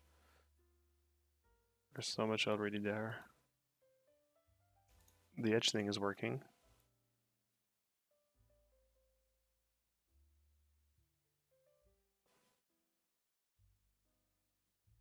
Yeah, okay. I guess that's going to be it. I guess that's going to be it for now. Yeah, okay, that's cool. Well, actually, you know what? The last thing that I can do is just assign where I want the gold and where I want the steel. So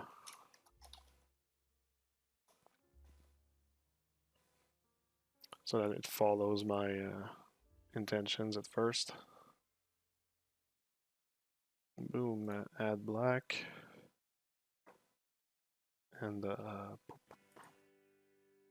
color paint.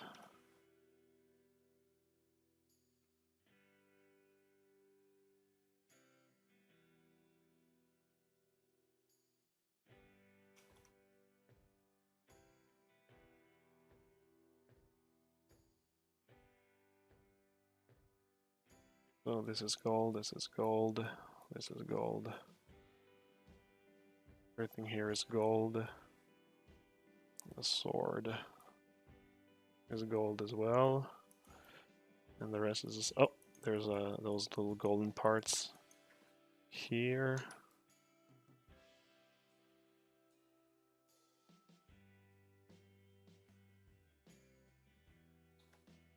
Actually, you know what? I think I can just like do it by color select instead of like using paint.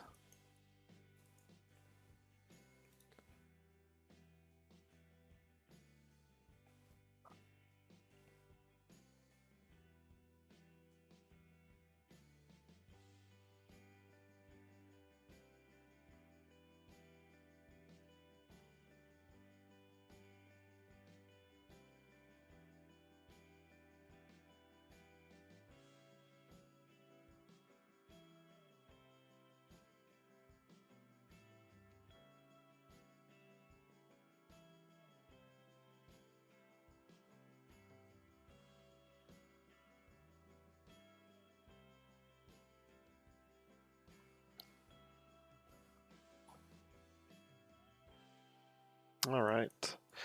There might be some plates of metal that I will put a little bit darker, we'll see, but for the moment, I guess that's going to be all right. Of course, I'm going to calibrate a lot of things. I'm just like placing everything in place for the moment, but it's pretty cool. I'm happy with what I have so far.